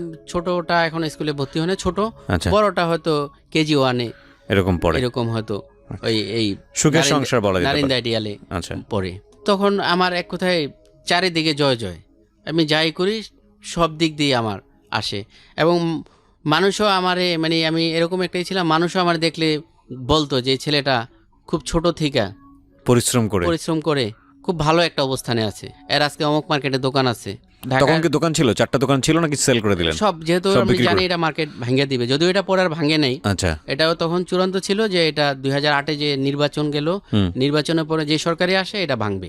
আচ্ছা, এবং পত্রপত্রিকায় এরকম লেখালেখি হইতেছে। ওকে, আস্তে আস্তে আমি যদিও টাকা ঘরে আনি 2009 সালের দিকে আমি আমার বিও অ্যাকাউন্টে 2 কোটি টাকা পর্যন্ত দেখছি। 2 কোটি টাকার উপরে, যে আমি এই মুহূর্তে আমার যা শেয়ার আছে আমি সেল করলে আমি 2 কোটি টাকা আসবে এরকম। আমি 2009 সালে 2.5 লক্ষ টাকা পর্যন্ত জাকাত দিছি। আমার শুরু থেকে যখন আমার জাকাত দেওয়া তৌফিক হয় তখন থেকে আমি 14,000 টাকা দিয়া জাকাত দেওয়া শুরু করছি। আচ্ছা, 2.5 লক্ষ টাকা পর্যন্ত আমি বছরে জাকাত দিছি, মাশাআল্লাহ এভাবে লেনদেন শুরু করলাম। কিন্তু ওইখানে এটা তো একটা নেশা, এটাও কিন্তু মানুষের একটা নেশা, যেরকম অন্যান্য নেশাগুলো নেশা, টাকা আসা টাকা যাওয়া এটাও একটা নেশা। টাকা আসার এটাও সবাই সহ্য করতে পারে না, যাওয়ার এটাও, খোয়া গেলে, হারায় গেলে, ধ্বংস হয়ে গেলে এটাও সবাই সহ্য করতে পারে না। এরকম 2009-10 সালের দিকে যখন বাজার একেবারে চূড়ান্ত একেবারে শীর্ষে, ওই সময় বেশ কিছু নতুন শেয়ার বাজারে আসে, ওইগুলো আমি ইনভেস্ট করি। এটা ছিল আমার জীবনের সবচেয়ে বড় ভুল সিদ্ধান্ত। আগে যে আমি দেখে দেখে ইনভেস্ট করতাম, এগুলো আমার ওরকম কোনো লস হতো না। লস হলে একটা 5 লাখ লস হয়েছে, আবার আরেকটা 10 লাখ লাভ করতাম। আর আমার আরেকটা বড় ছিল, আমি সবসময় একটা আইটেম ইনভেস্ট করতাম, সব টাকা। যদিও সবাই বারবার বলে যে আপনি 3 ধাপে টাকা ইনভেস্ট করেন, short time, middle time, long time. এখান থেকে কিন্তু টাকা তুলে নেওয়া হয় না। একটা কিনি, হয়তো এটা 5 লক্ষ টাকা লাভ হয়েছে, ওইটা সেল করে দিয়া আবার নতুন করে একটা বাই করি, আবার এটা কিছুদিন রাখছি, দেখা গেছে লাভ হয়েছে, এটা সেল করে দিয়ে আবার আরেকটা বাই করি। ওখান থেকে তো টাকা আমি আনতেছি না, আনলে হয়তো মাসে 10-20 হাজার যেটা দরকার এটা আনি, বাকি টাকা তো ওইখান থেকে আমার আনার কোনো প্রয়োজন নেই, ওইখানেই আমার থাকতেছে। এবং এই টাকা থেকে যে নিয়ে অন্য জায়গায় অন্য কোনো কিছু করা, যে কোনো জায়গায় জমি কিনা, বাড়ি করা, এরকম কোনো কিছু করা, হ্যাঁ, এর মাঝে আমি 23 লক্ষ টাকা এখান থেকে আমি নিয়েছিলাম। একটা জমি 8 লাখ টাকা কাঠা, 11 কাঠা জায়গা, এক জায়গায় কথাবার্তা বইলা বায়না দিয়েছিলাম। আসলে জীবনে চলার ক্ষেত্রে মানুষের বিশ্বাস করলেও সমস্যা, আবার অবিশ্বাস করলেও সমস্যা। আর চলার ক্ষেত্রে বিশ্বাস কেউ না কেউ করতেই হইব। আমি আমার জীবনে এটা একটা ভুল সিদ্ধান্ত ছিল, আমি কেউ বিশ্বাসও পরিপূর্ণ করিনি, অবিশ্বাসও পরিপূর্ণ করিনি। আমি একজনের বিশ্বাস করি, আমার এক আত্মীয়, তার কাছে 23 লক্ষ টাকা ওই জমি বায়না বাবদ 23 লক্ষ টাকা তারে দিই। সে জমি দেখায়, জমি দেখানোর পরে এখান থেকে টাকা নিয়ে আমার ছিল, তখন আমি এখান থেকে পুরো টাকা নিয়ে ওইখানে আমি 4 তলা ফাউন্ডেশন করে আমি বিল্ডিং করে ফেলাম, মোটামুটি এখানে অল্প 10-20 লাখ টাকা রাখা। তো ওই জমির কাগজের সমস্যা, এগুলো কাগজ আমি কিছু বুঝি না। তারা এই জমিটা কমে কিনছে, ওই কাগজটা ঠিক করব, মানে তাকে টার্গেট ঠিক করলে এটা তারা অনেক বেশি দামে বিক্রি করব। এখন আস্তে আস্তে দেখলে, যখন আমি জানলাম যে এটা কাগজের সমস্যা আছে, কাগজই, এবং কাগজ যদি ঠিক না করতে পারে টাকা মেরো যেতে পারে, তখন আমার এগোপতি একটা অবিশ্বাস হয়। এই টাকা পরে দেয় 2 বছর খাটাইয়া 2 বছর পরে আমার টাকা ফেরত দেয় 23 লক্ষ টাকা। 23 লক্ষ টাকা। 2 বছর খাটায় টাকা ফেরত দেয়। তখন আমার বলে যে এরকম জায়গার কাগজ হয়েছে, এখন এইটা তুমি নিলে নিতে পারো, না নিলে তারা একটু অনাগ্রহ দেখায়। আমিও দেখি যে এটার প্রতি আমার আর আগ্রহ থাকে না, ওই টাকাও ফেরত আনি। এক কথায় আমার এইখানে থেকে এই যে 47 লক্ষ টাকা আমি এখানে বিনিয়োগ করছি, এখানে আমি আজকে কিনা 4 দিনে 15 লক্ষ টাকা পর্যন্ত লাভ করছি। 4 দিনে 15 লক্ষ 15 টাকা। লক্ষ টাকা।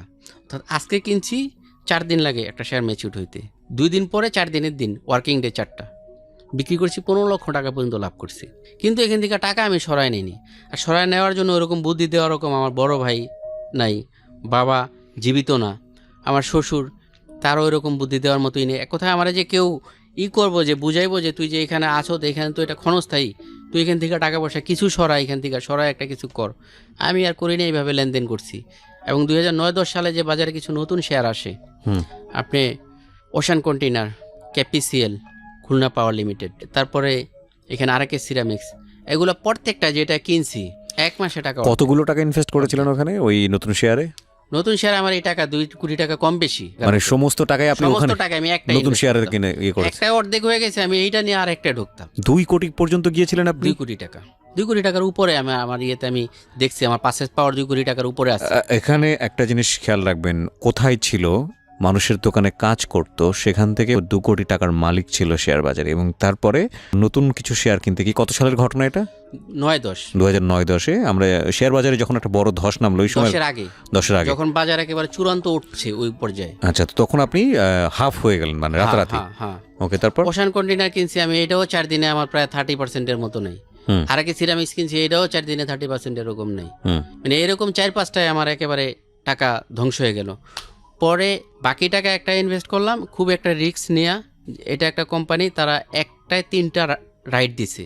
একটা শেয়ার যা আছে এই সময় পর্যন্ত থাকলে তারা 3টা দিবি, 4টা শেয়ার আসবে। 3টা শেয়ারে মাত্র 30 টাকা জমা দিতে হবে, 3টা আসবে, 4টা। এটা দেওয়ার আগে তাদের ডিভিডেন্ডের সময় দেওয়া, বছরে যেটা মুনাফা ডিভিডেন্ড দিবে, আর 1 দিন বা 2 দিন পরে ডিভিডেন্ড ঘোষণা দিব। আমি দেখলাম যে যেহেতু কোম্পানি একটা 3টা রাইট দিবে, এই শেয়ারগুলো মানুষকে খাওয়ান লাগবে। আর যেহেতু কোম্পানি ডিভিডেন্ডের সময় 2-1 দিন পরে ডিভিডেন্ড ঘোষণা দিবে, কোম্পানি তো নিঃসন্দেহে ভালো ডিভিডেন্ড দিবে, ভালো বোনাস দিবে। আমি এটা পুরো টাকা এটা কিনলাম। পুরো টাকা বলতে কত টাকার? 1 কোটি টাকার উপর হবে। আচ্ছা, পুরো টাকা এটা কিনলাম। এটা কি মানে প্রাইমারি শেয়ার ছিল না সেকেন্ডারি শেয়ার? Secondary share. খুবই রিস্কি। সেকেন্ডারি শেয়ার, লাভও হয় এবং রিস্কি। হ্যাঁ, রিস্কি। কিন্তু ওইখানকার সিস্টেম হলো, আপনি যদি 1 কোটি টাকা কামায় আসেন, আপনারা কেউ বলবে না 10 টাকা খাওয়ান। আপনি 1 কোটি টাকা খুঁয়ে আসেন, আপনাকে কেউ 1 কাপ চা খাওয়াবে। শুধু কোম্পানি থেকে যারা ক্লায়েন্ট তাদের জন্য চা, ফিল্টার পানি, মামপানি, ওই টিফিন এগুলো দেওয়া থাকে। ওইখানে অফিস বয় থাকে, তারা তাদের সেবা করার জন্য থাকে। কিন্তু আপনাকে কেউ 10 টাকা দিবে না, আপনার থেকে কেউ 10 টাকা নিবেও না, আফসোসও করবে না। ওইটা একটা এরকম জায়গা। কারণ ওইটা যে বাজারে প্রতিদিন 1000 কোটি টাকা লেনদেন হয়, ওইখানে তো 2 কোটি টাকা কোনো টাকাই না। ওইখানে আমি ওই শেয়ারটা যেহেতু দেখলাম 1 দিন 2 দিন পরে কোম্পানি সারা বছরে প্রফিট দিবে, ডিভিডেন্ড দিবে, একটা 3টা রাইট ঘোষণা করছে কোম্পানি। এই রাইটটাও তো মানুষের খাওয়াইতে হবে, নিতে হবে মানুষের। কোম্পানি নিঃসন্দেহে ভালো ডিভিডেন্ড দিবে, ভালো তার প্রফিট দেখাবে। আমি পুরো এটা কিনলাম। যেদিন কিনলাম ওই দিনই বিকালে কোম্পানি নিউজ দিছে, কোম্পানির খুবই বাজে নিউজ দিছে। মাত্র 2 পয়সা প্রফিট দেখাইছে বছরে শেয়ার প্রতি, আর ডিভিডেন্ড মাত্র 2% দিছে। ওই দিন তো আমি বুঝলাম যে আমার আর মনে হয় ফেরার কোনো পথ নেই। পরের দিন আমি শেয়ার বাজারে গেলাম, যে স্ক্রিনে দেখি, অর্থাৎ এটার একটা সার্কিট ব্রেকার থাকে সর্বোচ্চ কমে, এর নিচে আর কমতে পারে না। দিনে 15% সম্ভবত, আমার খেয়াল নেই, 15%, বাড়লে 15%, কমলে 15%। এটা একসময় কোনো পার্সেন্ট ছিল না, পরে সার্কিট ব্রেকার দিয়ে দিয়েছিল সরকার থেকে, যে এর নিচে কমতে পারবে না, এর নিচে বাড়তে পারবে না। কারণ অনেক সময় রিউমারের কারণে একদিনই দেখা গেছে 100 টাকা থেকে 10 টাকা হিসাব পড়লো, এরকম যাতে না হয়। 100 টাকা থেকে কমলে যাতে 10 টাকা কমে। পরের দিন যায় দেখি কোনো বায়ার নেই, দ্বিতীয় দিন কোনো বায়ার নেই, 10%, 15%, 2 দিনই কমলো, 30% নাই। এখন তৃতীয় দিনে দেখি বায়ার আছে, আমার কাছে আছে ধরেন 1 লক্ষ শেয়ার, বায়ার আছে 2-4-500, আমি সেল করুম কীভাবে? আস্তে আস্তে 2-3 দিন পরে কমতে কমতে যখন আপনি মনে করেন আমি ধরেন 100 টাকায় কিনছি, এখন 50 টাকায় আসছে, এবং 50 টাকা আমি বেচতে পারতেছি না, সেল করতে পারতেছি না। কারণ স্ক্রিনে দেখা যায় বায়ার আছে আপনার 2000, 4000, 5000, আমার কাছে আছে 1 লক্ষ। আমি যদি 1 লক্ষ মারা ধরি তাহলে তো বায়ারই থাকবো না। এইভাবে 2 সপ্তাহের মতো গেল, যাওয়ার পরে ওই টাকাও ধরেন আমি 100 টাকায় 30 টাকা ফেরত পেয়েছি 70 টাকা লস। তার মানে আপনার 1 লাখ টাকায় আপনি 1 কোটি টাকায় আমি 30-35 লক্ষ টাকা ফেরত পাইছি, বাকি 70 লক্ষ টাকা আপনার গন। সর্বোচ্চ 2 সপ্তাহের ভিতরে। আমি শেয়ার বাজার বুঝি না, আমার শেয়ার বাজারে কখনো কোনো ইনভেস্ট করার কোনো ইচ্ছা হয়নি, এটা আমার একদম ব্যক্তিগত ওপিনিয়ন। এখানে শেয়ার বাজার বোঝা অনেক শ্রোতায় আছেন, হয়তো কিছু বিষয়ে তারাই ভালো জানবেন, কিন্তু আমার খুব সহজ একটা প্রশ্ন, আপনি যে 1 কোটি টাকা ইনভেস্ট করে 30 লক্ষ টাকা আপনার রিটার্ন আসলো, বাকি 70 লক্ষ টাকা আপনি লস করলেন, এই 70 লক্ষ টাকা কোথায় গেল? এই 70 লক্ষ টাকা কোথায় গেল? আমি যার থেকে কিনছি, ধরেন আমি 100 টাকায় কিনছি, কথার কথা আমি 100 টাকায় কিনছি, সে তো 100 টাকায় বিক্রি করছে, হ্যাঁ, তার হয়তো অনেক কমে কিনা ছিল বা তার হয়তো বেশিতে কিনা ছিল, সেও লস দিয়ে বিক্রি করছে। হ্যাঁ, আমি 100 টাকা বিক্রি করছি, সে 1 কোটি টাকা পাইছে, হ্যাঁ, যে আমার কাছে বিক্রি করছে, আমার টাকাটা তার কাছে গেছে। হুম, এখন আমি যে আবার বিক্রি করছি, হুম। আমারটা যে কিনছে তার থেকে টাকা আমার কোটে আসছে। কোম্পানির লাভ কি এখানে? কোম্পানি তো শেয়ার ছাড়লো, সে কোম্পানি শেয়ার ছাড়াই হলো গিয়ে, কোম্পানি এটা মূলত তো ওই নিয়ম তো আমাদের এখানে করে না। কোম্পানি দেখা গেছে কোম্পানি ব্যবসা করতেছে, ব্যবসা করার প্রয়োজনে কোম্পানির টাকা দরকার, সেজন্য সে টাকা নিচ্ছে। কোম্পানিতে সে কিছু উন্নয়ন করব কোম্পানিতে, বা আরেকটা শাখা বাড়াবে, এই জন্য কোম্পানির 50 কোটি টাকা দরকার, কথার কথা, সে বা 100 কোটি টাকা দরকার, সে সরকারের কাছে আবেদন করবে, সরকার তার কোম্পানি দেখা যদি মনে করে যে হাতারে দেওয়া যায়, সে বাজার থেকে নিতে পারে।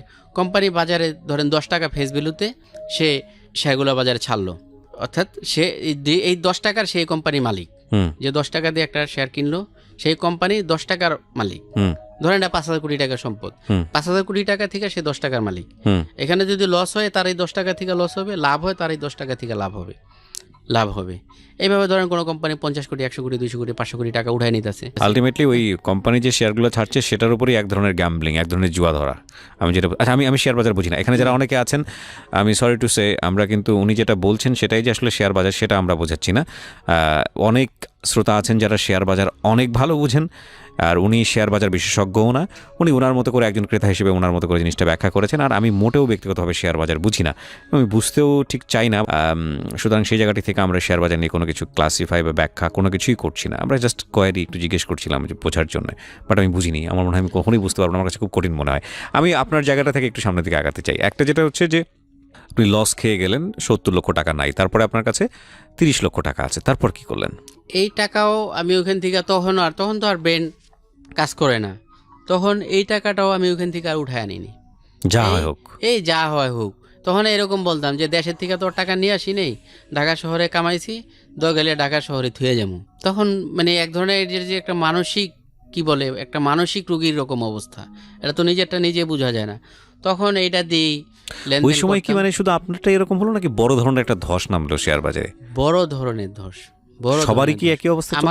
আমার 25 লক্ষ এখানে তখন বিনিয়োগকারী ছিল, 25 লক্ষ বিনিয়োগকারী থেকে হয়তো এখানে ধরেন আপনি 10 লক্ষ বিনিয়োগকারী হয়তো টাকা সরায় নিয়ে যেতে পারছে, বা 10 লক্ষ বিনিয়োগকারীর কিছু অংশ গেছে, 101 টাকা গেছে, আর 15 লক্ষ ভিতরে ধরেন 5 লক্ষ যারা হুজুকে আসছে, হুজুকে 1 মাসের জন্য আসছে নিয়ে গেছে, তারা পাচ্ছে, আর বাকি 10 লক্ষর অবস্থা কি হতো ওই সময়টাতে? আপনারা তো ওখানে থাকতেন, কিরকম মানুষ তো আমরা দেখতাম যে খবরের কাগজে বা অন্য কোথাও অনেক সিন ক্রিয়েট করতো, অনেক রকমের টেনশন ফিল হতো, হার্ট ফিল করতো। হ্যাঁ এরকম হয়তো। ওইখানে ওই যে টাকা যারা সরাই নিতে পারেনি ওই সময়, যখন আপনি 2010-এর ওই ধসটা শুরু হয়, তখন তো অনেকে চিন্তা করছে, আরে আমি এটা 100 টাকাতে কিনছি, এখন 50 টাকা হয়েছে, এখন 50 টাকা বিক্রি করবো, যা হয় হোক। কিন্তু সে তো ভাবে না যে 50 টাকা থেকে এটা 5 টাকা আসতে পারে। রাইট, মানুষ যখন এটা ইনভেস্ট করে তখন কিন্তু লসের কথা খুব কমই চিন্তা করে, লাভের কথাই চিন্তা করে। কারণ কোনো একটা কোম্পানি 505 টাকা ছিল 2010 সালে, 500-550 টাকা ছিল, বা 700 টাকা পর্যন্ত আমি দেখছি, এখন 27 টাকা, 550 থেকে মাত্র 27 টাকা। অথচ ওই কোম্পানিও কিন্তু এরকম কোনো লস করে নেই। আচ্ছা, এগুলো তারা অনেক সময় আইন বলে নিজের হাতে রেখে, এরা কোম্পানি যে প্রফিট, বাজার যখন ভালো থাকে বেশি দেখায়, আবার যখন বাজার খারাপ থাকে, এমনি বাজার খারাপ, তারা প্রফিট আরও কম দেখায়। 700 টাকা থেকে 27 টাকা এরকম আছে, আমি কয়েকদিন আগে দেখছি টিভির স্ক্রিনে যে 27 টাকা যেতেছে, এটা 700 টাকা আমি দেখছি। আবার অনেক ভালো কোম্পানিও আছে, BATBC বাংলাদেশ টোবাকো একটা কোম্পানি আছে, আমি এটা 147 টাকায় কিনছি, কিনা আমি 165 টাকা বিক্রি করছি। তখন তো আর আমার এইগুলা গবেষণা করা, অ্যানালাইসিস করা ওই রকম জ্ঞান তো আর আমার নেই। 47 টাকা কিনছি, 65 টাকা পাইছি, লাভ হয়েছে, বিক্রি করে দিছি। আজকে যে 2009-10 সালে বা 8 সালে এটা কিনছে, আজকে তার বাজার মূল্য 3500 টাকা। আমি গত সপ্তাহে দেখছি 3500 টাকা, কারণ এই কোম্পানি বছরে সম্ভবত 400% ডিভিডেন্ড দেয়। তো বিশাল অঙ্কের মালিক, 400% ডিভিডেন্ড দেয় বাংলাদেশ টোবাকো।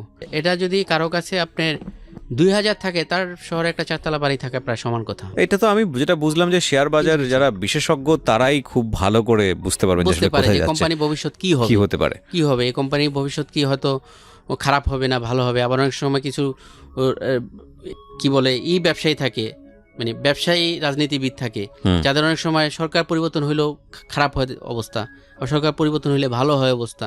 এইসব জিনিসগুলো বোঝা এবং তারা কি করতেছে এটা যারা এইগুলো বোঝে। আমি তো কম্পিউটার চালাইতে পারি না, আমি ফেসবুকই চালাইতে পারি না, আমি তো এক ধরনের আমি সেটাই বলছি আপনাকে যে আপনি 70,000 টাকা থেকে ইনভেস্ট করে আপনার যত টাকা ছিল 47 লক্ষ সব ইনভেস্ট করলেন, 2 কোটি টাকার মতো ওখানে গেলেন এবং তারপরে লস করতে করতে 30 লাখ, এবং সেটাও আপনি ছেড়ে রাখলেন যে জানেন না অবশ্য যা হয় হবে। তারপর এরপরে এখানে এটাও খাটাইতে খাটাইতে পরে এক সময় দেখলাম যে না, আর সম্ভব না, আমার আর ফেরার কোনো পথ নেই। আনুমানিক 10-12 লাখ টাকার মতো নিয়ে একেবারে অ্যাকাউন্ট ক্লোজ করে আমি চলে আসলাম। 10-12 লাখ টাকা বের করলেন ওখানে? 10-12 লাখ টাকা বের করে আমি চলে আসলাম। কত বছর ছিলেন ওই শেয়ার বাজারের ওই সময়টাতে? 6 থেকে 10। 4 বছর? 10 না, সরি 11। তো মানে 5 বছর, এই 5 বছরে আপনি ইনভেস্ট করেছেন ওখানে 47 লাখ টাকার মতো, কিন্তু আপনি 5 বছর পরে 10 লাখ টাকা নিয়ে রিটার্ন আসলেন। জি। আর এই 5 বছর আপনি এখান থেকে টাকা পয়সা নিয়ে চলেছেন, এখান থেকে সংসার মাসে চলেছে, 20-30 হাজার টাকা নিয়ে আপনি চলতেন। আচ্ছা, ঠিক আছে। সংসারের খরচে যে এর বেশি আনতাম না। এখানে এই টাকা আনার পরে তখন আমার এই টাকাও যে এক সময় থাকবো না, কারণ বলে না বৈশাখ এলে রাজার ভান্ডারও শেষ হয়ে যায়, থাকবো না, তখন আমার আর যে কিছু করব নতুন কইরা নতুন উৎসাহ পাচ্ছিলেন না। কারণ একেবারে জিরো থেকে যে জায়গায় আমি বাসে হকারি করছি ওইখান থেকে আমি 2 কোটি টাকার মালিক হয়েছি। আমি ওয়ারি এলাকায় ফ্ল্যাট বাসা ভাড়া নিয়ে থাকতাম, এখন আমি ওইখান থেকে ফ্ল্যাট বাসা ছেড়ে আমি এমনি 2 রুমের বাসায় আসি। এমনি 2 রুম, কোনো ফ্ল্যাটস না, বাসায় আসি। ঘরে আমার অনেক টাকার ফার্নিচার ছিল, 10 সালে আমি 1,60,000 টাকা ফার্নিচার বানাইছি। এখন এই ফার্নিচারও আমি রাখতে পারবো এই জায়গা অনেক ফালাই দিয়ে মেয়েটাও পারি না, এত টাকা দিয়ে বানাইছি। 2 রুমের বাসায় আসি, 2 রুমের বাসা থেকে আমি ফ্ল্যাট সিস্টেম 1 রুমের বাসায় আসি। ঘরের ফার্নিচার অর্ধেক বিক্রি করে দিই, সোফা 25,000 টাকা বিক্রি করে দিই, ফ্রিজ 20,000 টাকা বিক্রি করে দিই, খাট একটা 9,000 টাকা বিক্রি করে দিই। আগে তো 2 রুমে 2টা খাট ছিল, সোফা ছিল, ফ্ল্যাটের জন্য যা যা দরকার থাকে বিক্রি করে দিই, জিনিস কমায় আনি। কারণ এখন আমি 1 রুমের, তো পরে আমি 1 রুমের বাসায় আসি, 1 রুমের বাসায় আসি। এখন আমি এই টাকা থেকে যে 10-12 লাখ টাকা, এই টাকা থেকে আমি মোটামুটি সচ্ছলভাবে চলাফেরা করতেছি, আস্তে আস্তে কমায় আনছি। কিন্তু তখন আমি যে এটা দিয়ে নতুন করে শুরু করুন, যে এটা দিয়ে আমি কিছু একটা শুরু করি, যা গেছে তো গেছে। আমার সবচেয়ে বড় জীবনে ভুল সিদ্ধান্ত ছিল এইটা, কারণ 10-12 লাখ টাকাও তো কম টাকা না, অনেক টাকা, হয়তো ওই তুলনায় একেবারে জিরো কিছু না, কিন্তু এই টাকা শুরু করার জন্য অনেকের কাছে নাই। এই টাকাতে আমি কিছু একটা শুরু করি। আমি কোনো মার্কেটেও মানে একেবারে মানসিক অবস্থায় এই টাকাটা দিব্যি বাজার সদাই করতেছি, পোলাপান লেখাপড়া করতেছি, টেনশন হচ্ছিল না যে এই টাকাটা শেষ হয়ে যাচ্ছে? একেবারে টেনশন। আমি ডাক্তার দেখায় আমার নিয়মিত 2টা ওষুধ খেতে হয়, প্রেশারের ওষুধ আর একটা, এটা ব্রেন ঠান্ডা রাখা এবং ঘুমের জন্য কাজ করে, নিয়মিত খাইতে হয়। আমি আর কোনো কিছু করার রকম অবস্থা নাই। মানুষ জিজ্ঞেস করে কি ব্যাপার, আপনি কি করেন, কি ভাই এই কয় না, মানে এখন আমার একেবারে মানে আমি একেবারে কয় না, মানুষের পতন আসলে যা হয়। আর আত্মীয় স্বজন সবাই ভাবতেছে যে আমার কোনো বড় ধরনের টাকা ব্যাংকে আছে, ব্যাংকে 1 লক্ষ টাকায় মাসে 1,000 টাকা দেয়, এরকম সবাই জানে। যে আমার হয়তো বড় ধরনের টাকা ব্যাংকে রাখা আছে, ব্যাংকের থেকে আমি মাসে হয়তো 20-30 হাজার টাকা পাইতেছি, ওইটা দিয়ে আমি খাইতেছি। কিন্তু আমি যে নগদ টাকা পয়সা খাইতেছি, যা করতেছি সমস্ত কিছু, এটা কেউ বোঝে নেই। আস্তে আস্তে এই টাকাও শেষ, আর নাই।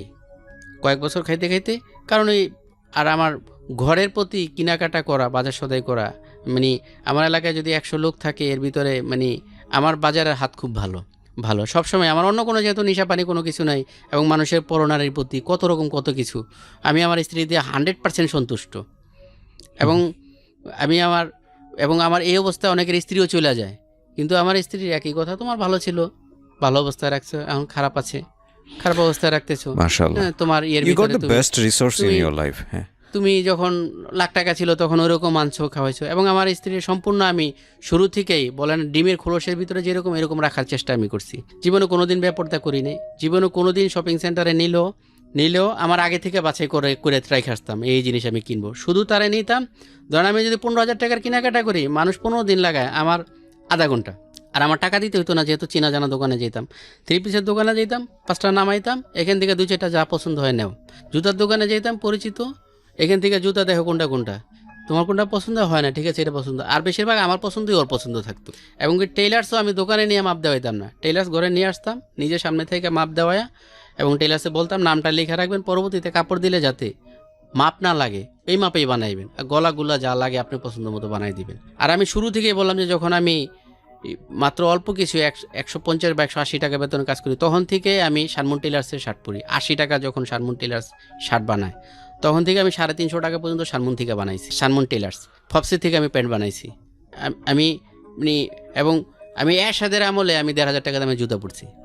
আমি একটু থাকতাম, ফ্রেশ থাকতাম। আর পোশাক আশাকের দোকানদার এইগুলো কিন্তু এমনিও একটু ফ্রেশ থাকতে হয়। আর পরে যখন এই যে মহাজন হয়েছি, তখন তো আর আর্থিক সমস্যা নেই।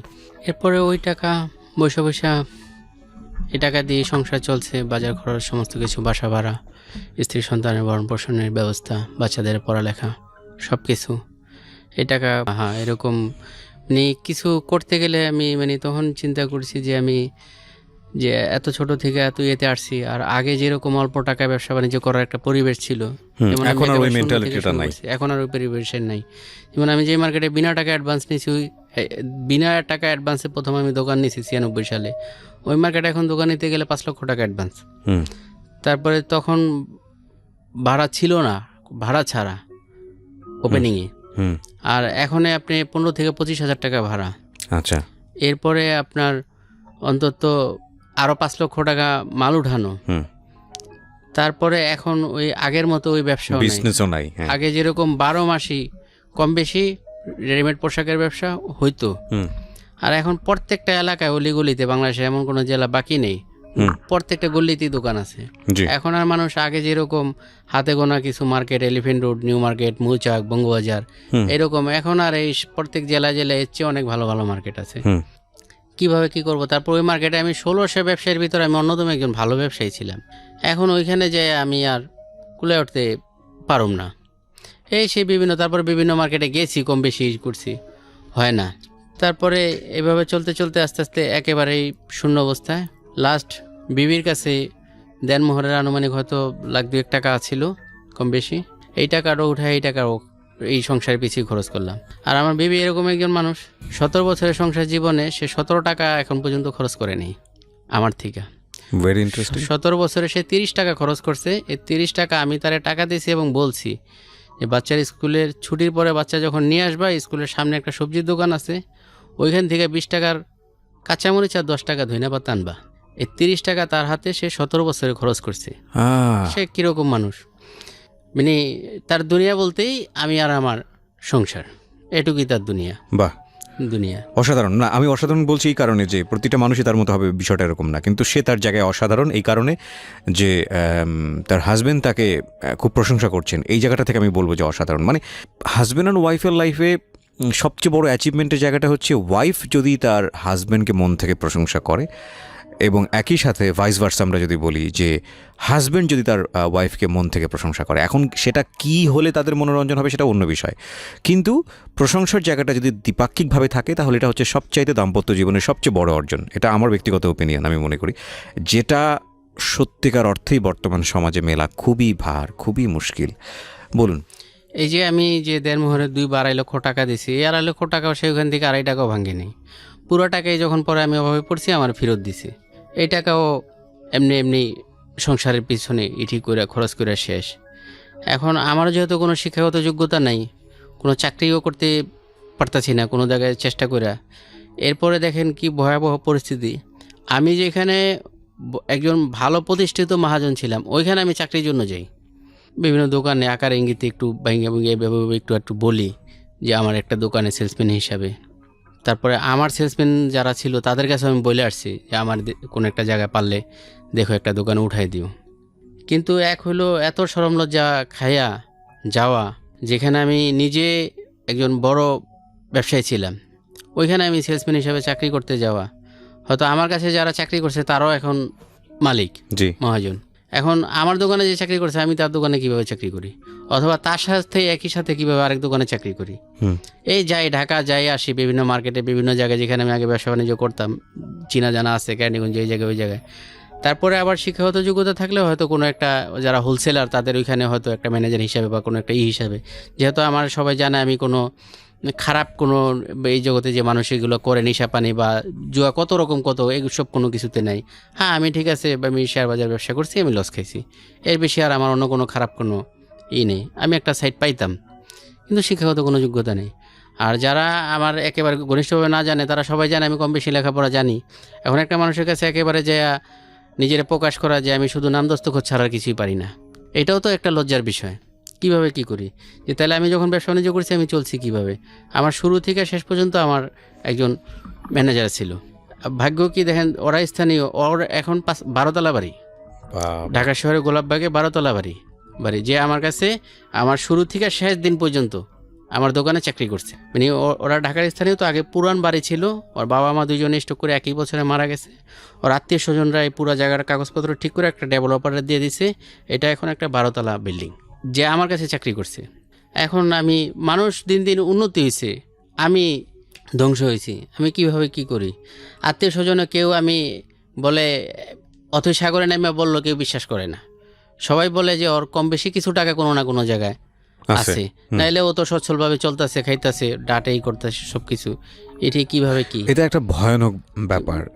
মানে উনি যে অবস্থায় আছে সেটা খুব ভয়ানক একটা ব্যাপার বলছি এই কারণে, ধরেন আমার মতো একজন মানুষ কিংবা আপনার মতো একজন মানুষ যাদের সাজ পোশাকে বোঝা যায় না যে আসলে এই মানুষটার পকেটে টাকা নেই।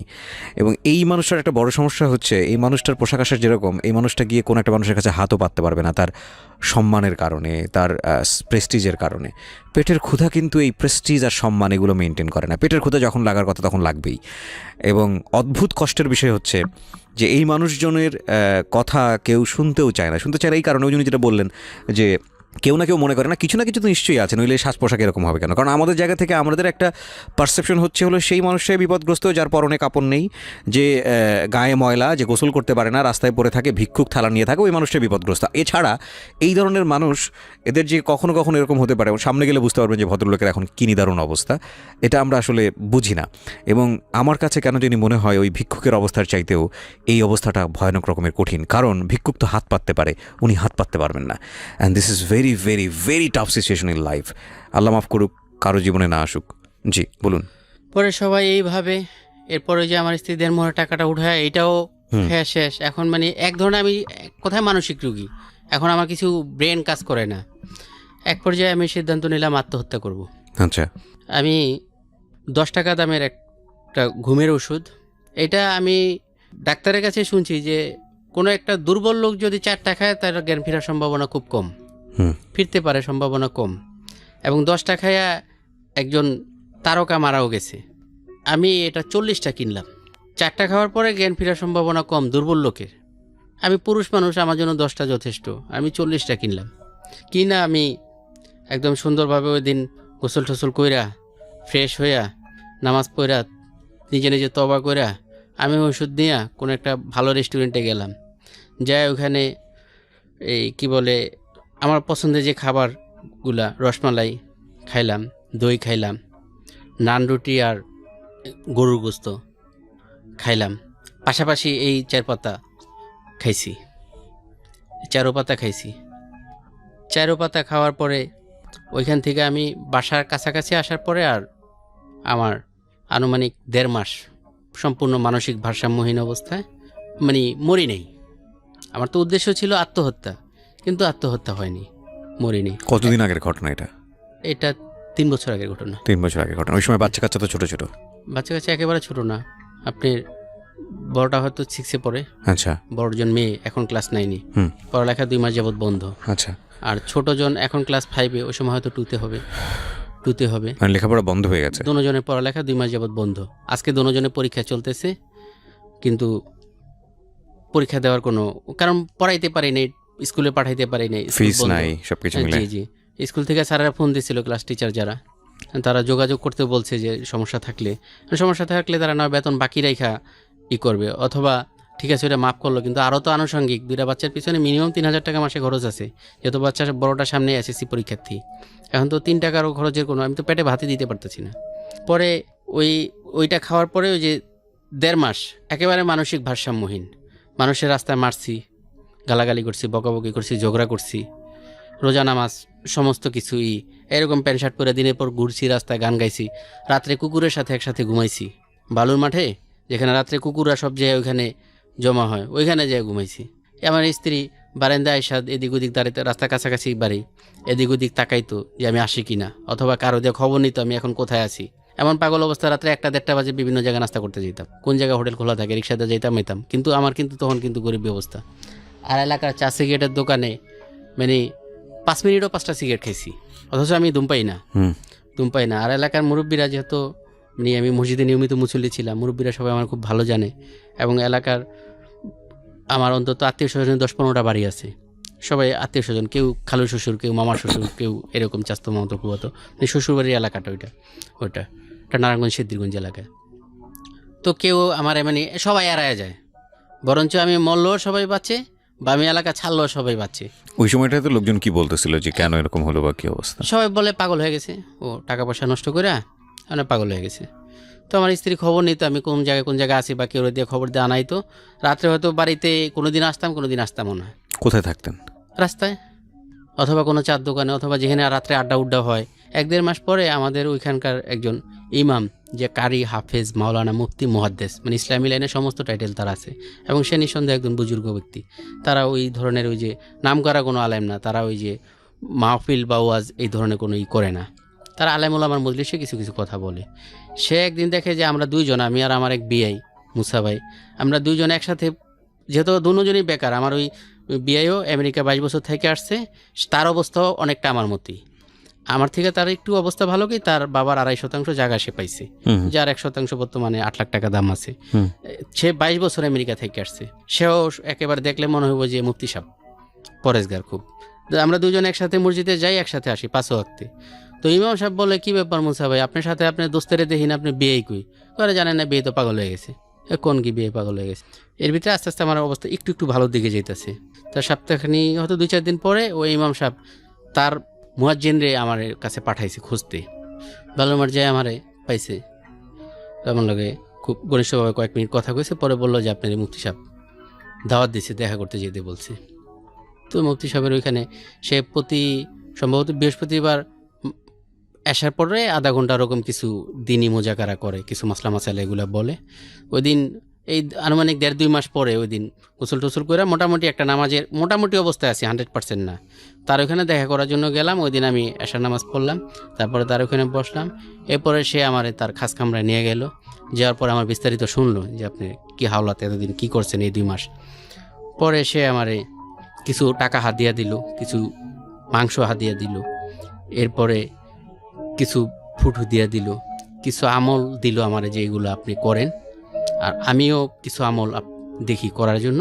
আর আপনি শেষ রাত্রে উঠা মানে যেখান থেকে চাইলে পাওয়া যায় ওইখানে আপনি নক করেন, তাহাজ্জুদ দেখেন কিছু হয় কি না।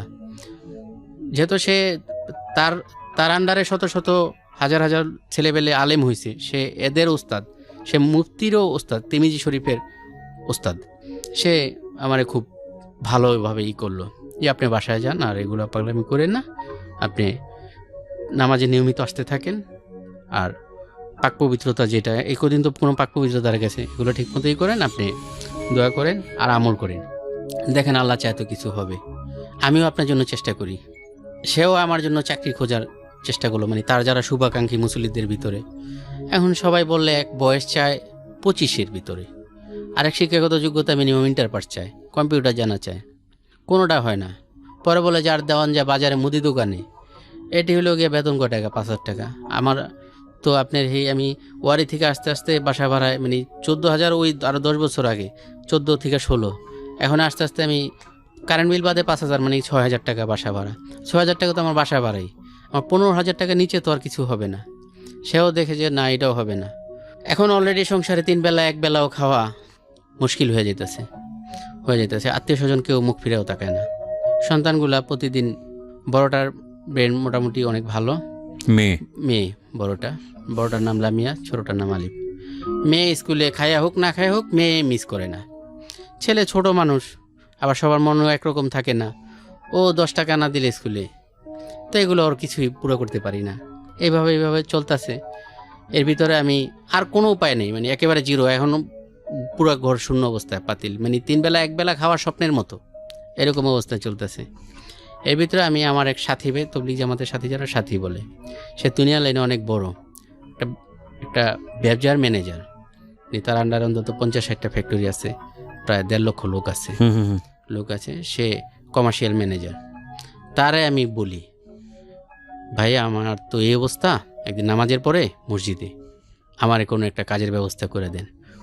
পরে তার হুশ হয়ে যায়, সে বলে যে না, আমি তো ভাবছি যে আপনার মোটামুটি একটা মিনিমাম অবস্থা আছে এরকম অবস্থাটা তো আর আমি জানি না। পরে শিক্ষাগত যোগ্যতা বললো, আমি বললাম যে নাম দস্তখত, বলে মিনিমাম, আমি বললাম মিনিমামও নাই। আর পরিশ্রমে এক সময় তো করছি, বললাম যে বাসে সহকারী করছি, লঞ্চে সহকারী করছি, কিন্তু মাঝে দিয়ে তো সুখ ছিল। আমি সকালে 9টা-10টা বাজে দোকানে যাইতাম, এরপরে হয়তো 12টার দিকে এসে পড়তাম। দুপুরে খাওয়া দাওয়ার পরে একটু রেস্ট নিয়ে একটা ঘুম দিয়ে 1-1.5 ঘন্টা, আবার আসরের আগে আগে দোকানে যেতাম। ওইখানে যে আসরের নামাজ পড়ে দোকানে বসতাম, ওরা বন্ধ করে যেত, আমি হয়তো 8টা-9টা বাজে এসে পড়তাম। কারণ সারাক্ষণ তো আর কাজের চাপ একরকম থাকতো না। আর বেচা আমার দায়িত্বে না, আমি কিনতাম, আমি গোছাইয়া দিতাম, সম্পূর্ণ সব কিছু আমি, বিক্রি করার দায়িত্ব ওগো। আর যেহেতু আমার মানে 100% বিশ্বস্ত একজন লোক আছে যে আমার ম্যানেজার, মানে ও লাখ টাকা দিল বা 20 টাকা দিল, ও এদিক ওদিক করবো না, এরকম ওই সম্পূর্ণ সব দেখশন করতো। আর যেহেতু আমি লিখতে পারতাম না, হিসাব 20 টাকার জানি, ওই সব কিছু করতো। মাঝে তো অনেক সুখী ছিলাম। এখন কিভাবে কি করুম, পরের তারে বলার পরে সে বললো যে আপনি তো পরিশ্রমে কোনো লোডার মোডার কাজ দিলেও পারবেন না, আর মিনিমাম ইন্টার পাস কম্পিউটার জানা থাকলে, যেহেতু আমার সব ফ্যাক্টরির সাথে আমার সম্পর্ক আছে, কারণ তার কাছে যাইতে হয়, আমি আপনাকে কোনো একটা ব্যবস্থা করে দিতাম। এখন আপনি কিছু মনে করেন না, যে কোনো কাজ দিলে করবেন। আমি বললাম যে আমারে বাথরুম পরিষ্কার করতে দিল, আমি করুম। পরে বলে যে ঠিক আছে, আমি কালকে আপনার ফোন দেওয়া একটা নাম্বার দিলে আপনি ওখানে যাইন। পরের দিন আবার আসার সময় সে আমার একটা নাম্বার দিল যে অমুক ফ্যাক্টরিতে, আদম জিপি জেটে, ওই ফ্যাক্টরির সামনে যে এই নাম্বার একটা কল দিবেন, কল দিয়ে আমার কথা বলবেন, বললে ভিতরে ঢুকাইব, সে যা বলে শোনেন। ঠিক তাই ওই ফ্যাক্টরির সামনে গেলাম। মানে আপনাকে যাতে কোনোভাবে মানে বুঝতে না দিয়ে, হ্যাঁ, আমার মানে তারা যেটা বললো যে এটা এরকম অমুক ইয়েতে দিছে ব্যবসা থেকে, এখন তারে না নিলেও খারাপ দেখা যায়, নিব এই লোক দিয়ে তো চলবো না, যে বয়স, যে শরীর স্বাস্থ্য। আবার এই লোক বলে আগে কুঠিপতি আছিল, ওই স্যার আবার এর বিস্তারিত সব বলছে। এখন আবার এই এলাকায় তার আত্মীয় স্বজন, আবার ওই ইয়েতে ব্যবসা স্থানীয় লোক নেয় না। আমি তো স্থানীয় না, মানে স্থানীয় রাত আমার আত্মীয় স্বজন। এখন কি করি, তারা আমার ঘুরান শুরু করলো, আজকে না কালকে না পরশু 1 মাস ঘুরে এলো। তা আমি আবার প্রতিদিন যে আপডেট, আবার আমি আবার ওই ব্যবসা যে স্যার আমার সাথীরে জানাই। সাথী খুব নরম প্রকৃতির লোক, সে মানে বর্তমান জমানায় বলা যায় খুব পরেশগার লোক। দেখতে এত বড় একটা দুনিয়ার লাইনে, কিন্তু একেবারে মুফতি সাহেবের এরকম। হ্যাঁ, মনে হয় না বছরে কোনো দিন তাহাজ্জুদ মিস আছে তার, মানে এরকম মানুষ। মানে তার কাছে আমি কিছুই না, দুনিয়ার লাইনেও না, দিনের লাইনেও না। তারাই আপডেট জানাই, সে আস্তে আস্তে ওইখানে নক করতেছে আমার ঢোকানোর জন্য। এরপরে ওই লোক আমারে একদিন বললো যে আপনি আসেন অমুক দিন। গেলাম, যাওয়ার পরে আমার একটা টেম্পোরারি নিয়োগ দিল, একটা কার্ড দিয়ে, স্থায়ীভাবে না। মানে তার কথা হলো আমি পরিশ্রম দেখলে বা এই কাজ দেখলে আমি, যেহেতু আমি এমনি ভেগে যাব, এইভাবে আমার 23 দিন করাইলো। আমার কাজ হলো ফ্যাক্টরিতে 8 জন ফরেনার আছে, এগো লাঞ্চ করানো, লাঞ্চ এদের ইয়ে থেকে পাকায় আনে, লাঞ্চ করানো, এদেরকে চা দেওয়া বা এদের ফরমাইশ শোনা। আর এমনি অফিসারদের ওই শুধু 2 বেলা, 2 বেলা শুধু, আর 7-8 জন আছে, তাদেরকে 2 বেলা টাইম করা, চা দিয়ে আসা, সকালে 10টার দিকে একবার, আর ওই লাঞ্চের পরে একবার। এদেরকে আর কোনো এদের নেই। এইভাবে তো হ্যাঁ, চিন্তা করছে এই চা টানার কাজ কি করব আমি 23 দিন। সে বলছে যে যা বলে, আমার ওই সাথী বলছে আপনি কিছু শুনবেন না, আপনার কাজ আপনি করবেন, আপনি যদি বাইক করে দেয় আমি তো আছি। আমি 23 দিন করলাম। এখন দেখা যায় এই লোক তো যাওই না, আমি টাইম মতো আসতেছি, টাইম মতো যাইতাছি। মানে মাস শেষ, স্যালারি শিট তৈরি করতে হবে, এখন তো নিয়োগ দিতে হবে। এই 23 দিন পর আমার নিয়োগ দিল, সম্ভবত 5,600 টাকা বেসিক সব কিছু মিলে। প্রথম মাসে 10,000 টাকার কিছু কম আসলো। প্রতিদিন 2 ঘন্টা বা 3 ঘন্টা, সম্ভবত 2 ঘন্টা ওভার টাইম থাকতো। মোটামুটি 1-2 মাস করার পরে আমার একটু প্রমোশন দিল কি, আমার মেসেঞ্জার হিসাবে একটা দায়িত্ব দিল। ওইখানে প্রোডাকশন জিএম যে আছে, সে ফরেনার, তার একটা লোক সে চাইছে কোম্পানির থেকে যে আমার একটা লোক লাগবো। আমার যত স্যাম্পল আছে বিভিন্ন বাইং হাউজে, এই যে আপনাদের গুলশানে, বনানীতে, উত্তরা বারিধারা ডিউএইচএস, মহাখালী ডিউএইচএস, এই বাইরের অফিসে আসা যাওয়ার জন্য হয়তো একটা প্রোডাকশন স্যাম্পল বা ডেভেলপমেন্ট স্যাম্পল এটা দিয়ে আসবো, অথবা তাদের কাছ থেকে একটা অরিজিনাল স্যাম্পল এটা নিয়ে আসবো।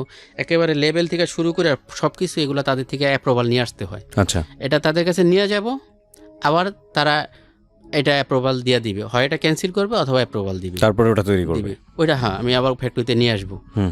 প্রতিদিন 9টা থেকে আমার ডিউটি শুরু, শেষের কোনো সময় নেই। বলছে 9টা থেকে শুরু, কিন্তু শেষের কোনো সময় নেই। 6টা বাজে অফিসে সবাই যাবো, এমন হইতে পারে 6টা বাজে তোমার ডিউটি আবার শুরু, তোমার এখান থেকে যোধপুর যেতেইব বা ময়মনসিংহ যেতেইব। তো এই কাজ এই যুগে ছেলেবেলে করতে রাজি না, তারা এরকম কাজ তারা ভাগে। তো আমারে ওই স্যারে পছন্দ করে নিল যে না, ওরে দিয়ে হইব। এবং ওই স্যারে প্রথম যেদিন আমি ডিউটিতে ঢুকছি, আমার পরিচয় হয়েছে, ওই দিনই আমার 1000 টাকা বকশিস দিছে। সে পাকিস্তানি বংশোদ্ভূত আমেরিকান, তার নিট বেতন 2.5 লক্ষ টাকা, সব কিছু মিলিয়ে 4 লাখ টাকার মতো আসে তার বেতন। এই বাংলাদেশে নারায়ণগঞ্জ ইপি, যেটা আদমজি। না, এরকম অনেক বাইরের ফরেনার আছে যারা প্রচুর টাকা ইনকাম করেন বাংলাদেশে।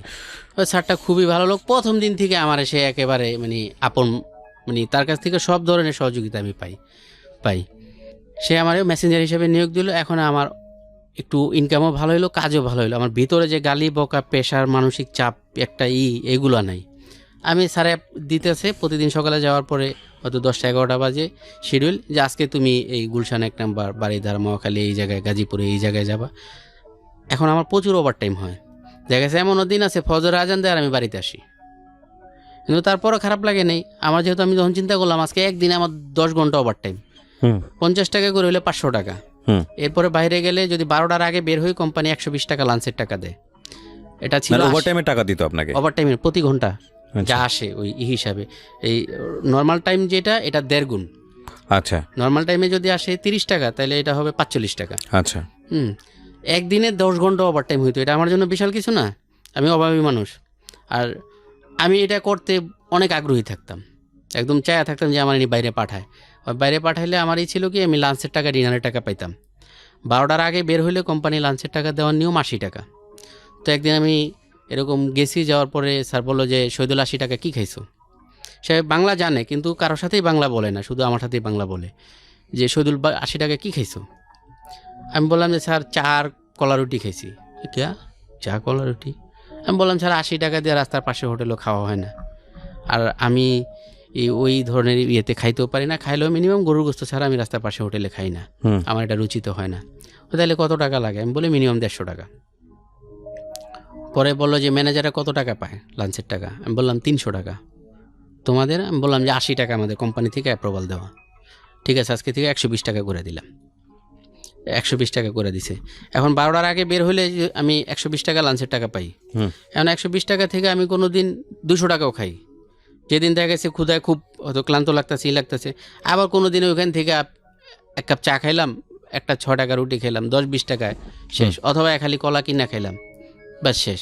এই টাকাটা বাঁচাইলে আমার এই টাকাটাতে কী হয়, ওই 2 বাচ্চারে সকালে আমার 10 টাকা করে স্কুলের জন্য দেওয়া যায়, এবং এই টাকার থেকে বাচ্চাদের পেন্সিল, খাতা খুঁতা কিছু কিনা যায়, এবং প্রতিদিন যাওয়ার সময় কিছু সবজি বাসার জন্য এটা কিনে নেওয়া যায়। মোটামুটি মানে ফিরা ব্যাক করার পরে মানে ওই সময় তো শেষ।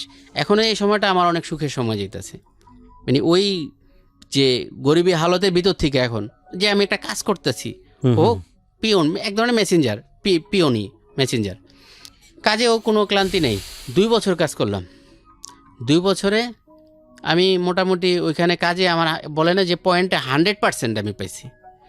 আমি এই 2 বছরে যে ইনক্রিমেন্ট পাইছি, এবং ইনক্রিমেন্ট আমি বছরে 2টাও পাইছি। এবং স্যারে তো আমার এই যে বাইরে যাওয়ার ওভারটাইম দিত, লাঞ্চ বিল, ডিনার বিল, আবার রাত্রে আবার 9টা বাজলে আবার কোম্পানি 120 টাকা ডিনার বিল দিত। আবার সকালে যদি 9টার আগে পাঠাইতো না, কারণ 9টা থেকে ডিউটি শুরু, অনেকদিন 6টা বাজেও পাঠাইতো। ফোন দিত, শহীদুল কালকে এই যে স্যারের বাসা বারিধারা ডিউছে, যে তুমি সকালে ভোরে আমার বাসায় আসবে, এটা নিয়ে 10টার ভিতরে তুমি ফ্যাক্টরিতে থাকবা। তাহলে আমার ওই ফজরের নামাজের পরে আমি রওনা দিতাম, তাহলে আমার সকালে এটা আবার ডিউটি উঠতো 9টার আগে, যেটা আবার সকালে 30 টাকা আবার নাস্তার পেতাম। এবার মাল্টিন্যাশনাল কোম্পানি তো যাই হোক, মোটামুটি এখানে ভালোই চলতেছি। গরিবী হালতে মোটামুটি মাসে আমার 12 থেকে 14,000 টাকা ইনকাম আসে। এরপর আমার ওই স্যারে আমার আলাদা আবার কিছু টাকা দেয়, একদিন আমি স্যারের কাছে বললাম যে স্যার আমারে একটু ম্যানেজারে বলে দেন, আমার বেতনটা একটু আগে দেওয়ার জন্য, যে কত টাকা লাগবে। আমি বললাম যে 7,000 টাকা লাগবে। বললো 7,000 টাকা কী করবা? আমি বললাম যে স্যার আমার দোনো বাচ্চার স্কুলের ফাইনাল পরীক্ষা, হুম। ওদের পুরো বছরের বেতন বাকি, এই টাকা, এইখানে কিছু মাস শিক্ষকদের কিছু বাকি টাকা, এরপরে ভর্তি পরীক্ষা ফিস, আরও কিছু কত ইটি লাগে না, এরপরে ভর্তি সব মিলে আমার 7,000 টাকা লাগবে। আপনি যদি বলে দিতেন তাহলে টাকাটা দিলে আমার বেতনের সময় ওইখান থেকে কাইটা রেখে দিল। যেহেতু আমি এখানে কোম্পানির ছোট পদে কাজ করলেও কোম্পানির সর্বোচ্চ যারা তাদের সাথে আমার সম্পর্ক আছে, যে বলে দিলে দিয়ে দিব, সাথে সাথে আমার সে বাই করে পকেট থেকে দিয়ে দিল টাকা। আমি বললাম স্যার আমি তো অ্যাকাউন্ট থেকে চাইছি। না, এটা আমার থেকে দিলাম, তুমি এটা। বললাম তার স্যার স্যালারি পাইলে নিয়ে নেন, কয় না এটা তুমি রাখো। আর আমরা জিজ্ঞেস করলো তোমার 2 বাচ্চার স্কুলের বেতন কত টাকা? বললাম সম্ভবত 1420 টাকা। বলো যে এটা প্রতি মাসে আমার থেকে নিয়ে নিবা, আর আমার যদি মনে না থাকে তুমি আমার একটু টাচ দিও যে স্যার বললে আমি বুঝুম, স্যার বললে আমি বুঝুম, আর কিছু বলা লাগবে না। সে আমার মানে একেবারে আপন করে নিছে, মানে মানে আল্লাহ এক একজনের উছিলা, আল্লাহ পাক দুনিয়া বলে না যে এক একজনের হেফাজত করে, এরকম এই লোকটা আমার এরকম উছিলা হয়ে দাঁড়াইছে, আমার সব ধরনের সব কিছু ঠিকা সেভ করে। যেমন কোম্পানিতেও অনেকে আমার পিছনে লাগছে যে আমি বাড়িধারা ডিউসিস কোম্পানি হেড অফিস, আমি এইখানে ডিউসিসে এই গেটের থেকে ভিতরে গেলে রিক্সা 30 টাকা, আমি হাইটটা যাই, হাইটটা আসি, 30 টাকা বাঁচাই, 30-60 টাকা গেলে আর কি, মাসে 2-1 দিন যদি অফিসে আসা হয়। তো আমি মিথ্যা বলতাম না, আমি আবার এটা সাথে সাথে বলতাম যে আমি এভাবে টাকা বাঁচাই। এটা আবার এক অ্যাকাউন্টস ম্যানেজার পেজ দিছে, এর কাছে অবজেকশন দিছে যে এর কারণে শহীদের সময় বেশি লাগে বাইরে গেলে। পরে সে বলছে যে ঠিক আছে, শহীদের সময় বেশি লাগে, শহীদরে আমি অন্যদিকে নিয়ে যাই, আপনি এখানে অন্য একটা লোক দেন। শহীদরে আমি 1 মাসে 4,80,000 টাকা পর্যন্ত নগদ টাকা দিছি। শহীদ এই টাকা নিয়ে, নগদ টাকা নিয়ে অফিস থেকে গেছে, আমি শহীদের কোনো জায়গায় পাঠাইছি, গাজীপুর, জয়দেবপুর, ভালুকা, ময়মনসিংহ।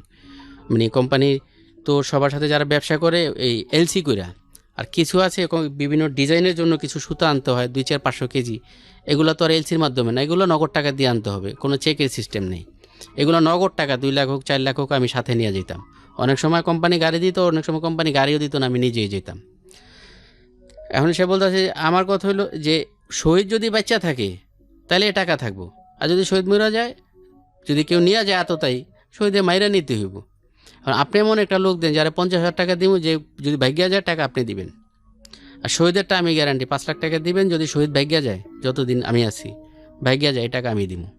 কারণ আমি শহীদের 4,80,000 টাকা পর্যন্ত দিছি নগদ টাকা, অফিসে কেউ জানেও না, এটা হেড অফিসে ফোন করে দিত, হেড অফিস থেকে টাকা নিয়ে বাস।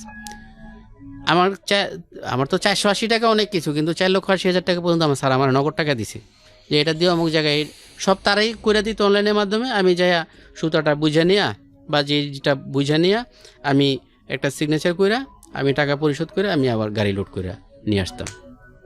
ভালো চলতেছে। তো এর ভিতরে কোম্পানি বন্ধ হয়ে গেল, কোম্পানি সিদ্ধান্ত নিল তারাই ব্যবসা করব না। এই ওটা মোজার ফ্যাক্টরি ছিল, যে আমার এটা এই কানাডার একটা কোম্পানি মোজা, গিল্ডান, ওকে, এই মোজা তৈরি করতো ওই ফ্যাক্টরিতে। কোম্পানি করব না, তো কোম্পানি তখন আমাদেরকে বললো কি আমরা করবো না বলতে কি, আমরা এই ফ্যাক্টরিটা এখান থেকে আমরা ভালুকা ট্রান্সফার করবো ময়মনসিংহ, আমরা চাকরি কারোই যাবে না, এখান থেকে যদি কেউ যাইতে চায় আমরা নিব। এখন সবাই এত দূরে যাবেও না, আর সবারে তারা নিবেও না, কারা কারা যাবে এদের একটা লিস্ট হইল, এই লিস্টের ভিতরে আমিও আছি। এবং আমার স্যার আমার বলছে যেহেতু সেই দায়িত্বে আমি তো আছি, শহীদুল তোমার সমস্যা কি, তোমার বেতন বাড়বো, সমস্ত কিছু বাড়বো, সুযোগ সুবিধা সব কিছু বাড়বো, তোমার বাসা ভাড়া বাবদ টাকা কিছু দেওয়া হবে, না দিলে তো আমি আছি। আমি যেহেতু স্যারের 100% বিশ্বাস করি, স্যারও জানতো না যে কোম্পানি এটা একটা চালাক, কারণ সে যত বড় পদে থাকুক সে তো কি বলে চাকরি করে, কোম্পানি মালিক তো সে না, মালিকের একটা চালাকি। মালিক আসলে কোম্পানিটা বন্ধ করে দেবো, ওইখানে চালু করবো না, ওইখানে কোম্পানি বানাইছে ওইটা অন্য কাজের জন্য, এটা নেওয়ার জন্য না। শেষ দিনে আমাকে পাওনা দেওয়ানা সব দিয়ে দিল, আর জানাই দিল যে কোম্পানি ওইখানে যাবে না। কারণ পাওনা দিয়ে দিলে তো আর এখানে কিছু করার নেই, আর রাষ্ট্রীয় আইন অনুযায়ী যত পাওনা দেওয়ানা আছে সমস্ত দিয়ে দিছে, আমাদের সবারই যত লোক আছিল দিয়ে দিছি। দিয়ে দেওয়ার পরে আবার যে সে কোম্পানি থেকে সব মিলে আমি সম্ভবত 76,000 টাকা পাইছি। 3 মাস 13 দিনে বেতন দিতে হয়, এরপরে পুরো যে যতদিন চাকরি করছি ছুটির টাকা, তারপরে আরও কী জানি সব মিলে আমি এত টাকা পাইছি, পুরো টাকা কোম্পানি দিছে। দেওয়ার পরে স্যারের সাথে কথা বললাম, স্যার বললো যে শহীদুল চিন্তা করো না, আমি তো আছি, আমি বাংলাদেশে যদি কোনো ফ্যাক্টরিতে জয়েন করি, আমি যেখানে জয়েন করি তোমার কল দিমু। পরে স্যারও আর কোনো জায়গায় জয়েন করে নেই, স্যারে কানাডা গেছে গা। আমি এই টাকা বিভিন্ন ইপিজেডের ফ্যাক্টরিতে বিভিন্ন জায়গায় ঘোরাঘুরি করে চাকরির আশায় এই টাকাও শেষ। কোম্পানি থেকে যে টাকা পাইলাম, এর ভিতরে আমি একটা কোম্পানিতে ভালো চাকরির একটা করছিলাম। একটা কোম্পানি, বড় একটা কোম্পানি, ইন্ডিয়ান। এই কোম্পানির যে অ্যাডমিন জিএম, আগে সামরিক বাহিনীর একজন অফিসার ছিল, তার সাথে ওই অফিসে কাজে যে আমার সম্পর্ক, পরিচয়, তারা যে আমি খুলে বললাম যে স্যার আমার একটা চাকরি দরকার। সেও আমার এই একই পদে জয়েন দেওয়ার জন্যই করলো, কিন্তু বললো যে শহীদুল, আমার তো কোম্পানি সিস্টেম ইন্টার পাস লাগবে, আর কম্পিউটার মিনিমাম জানা থাকতে হবে। কারণ তুমি তো জানো না, কী করবা? তো ঠিক আছে, তারপরও আসো। ইন্টারভিউতে আমার নেওয়া হইলো। ইন্টারভিউতে আমার এরা হালকাই দিল যে বাংলা ইংরেজিতে স্থায়ী অস্থায়ী ঠিকানা মোবাইল নাম্বার সহ লিখতে। কারণ আমি তো পারি না। ওই চাকরিটা ভালোই ছিল, সেও আমার পছন্দ করে। আবার আমার ওই স্যারেও তারে ফোন দিয়ে বলছে, এই ছেলেটা আগে আমার কাছে ছিল, যে তারে দেখেন আপনি এখানে কোনো জায়গায় রাখা যায় কিনা। ওই আমার স্যারের সাথে আবার তার সম্পর্ক ছিল, আমার স্যারে তারে ফোন দিয়ে বলছে। আবার আমার যেহেতু যাওয়া আসায় চিন্তু, এখন ইন্টারভিউতে আমি এটুকু পারি না, বাংলা ইংরেজিতে স্থায়ী অস্থায়ী ঠিকানা মোবাইল নাম্বার সহ লিখতে বলছে। পরে বললো, শহীদুল কী করবা, হইল না। এইভাবে কয়েক মাস ঘুরে এই টাকা পয়সা শেষ। পরে আমি যে এখানে ভাড়া থাকি এখন বর্তমানে, এখানে আমি বাসাও ছেড়ে দিছি ওই যে ভালুকা যাওয়ার জন্য। এখন এই এলাকা থেকে আমার বাসাও পাল্টাই দিব। এই এলাকায় মিলের ভিতরে বাসা পাওয়া যায় না। বাসায় আর একটু দূরে যায় কম টাকায়, একটু কম টাকা বলতে কি 5,000 টাকা, কারেন্ট বিল সব নেওয়া, 1 রুমের ফ্ল্যাট, একদম টাইলস টুইলস করা। এক ফ্ল্যাটে যা যা থাকে সমস্ত কিছুই এক রুমের ভিতরেই আছে। আর কমে ভাড়া নিলে ওই যে মানুষের সাথে বাথরুম টয়লেট ব্যবহার করতে হয়। এখন এগুলো আমি আমার স্ত্রী সন্তান কেউই ব্যবহার করে অভ্যস্ত না। আর আমি তো আমার স্ত্রী সময় পর্দার ভিতরে রাখছি, এখানে পর্দার কোনো বালাই থাকবো না। মানুষের সাথে বাথরুমে যেতে হবে, গোসলখানা যেতে হবে, এতে যেতে হবে, ওইগুলো সম্ভব না। 5,000 টাকা দিয়ে এটা নিলাম, এর ভিতরে চাকরি আমি খুঁজতাছি।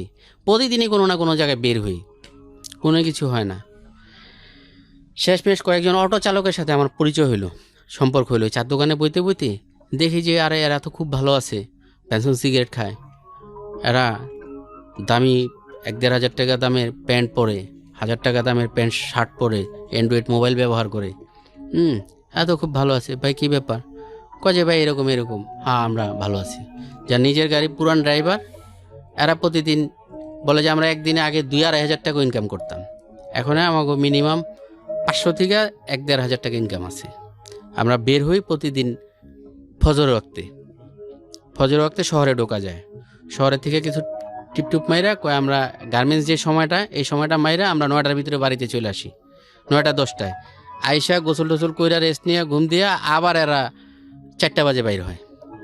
আবার 4টা বাজে বের হইলে আবার এরা গার্মেন্টস বা অফিস টাইমে এই পুরা টিপগুলো মাইরা এরা বাসায় যায় আবার 8টা-9টার দিকে। মোটামুটি 1-1.5 হাজার টাকা ইনকাম।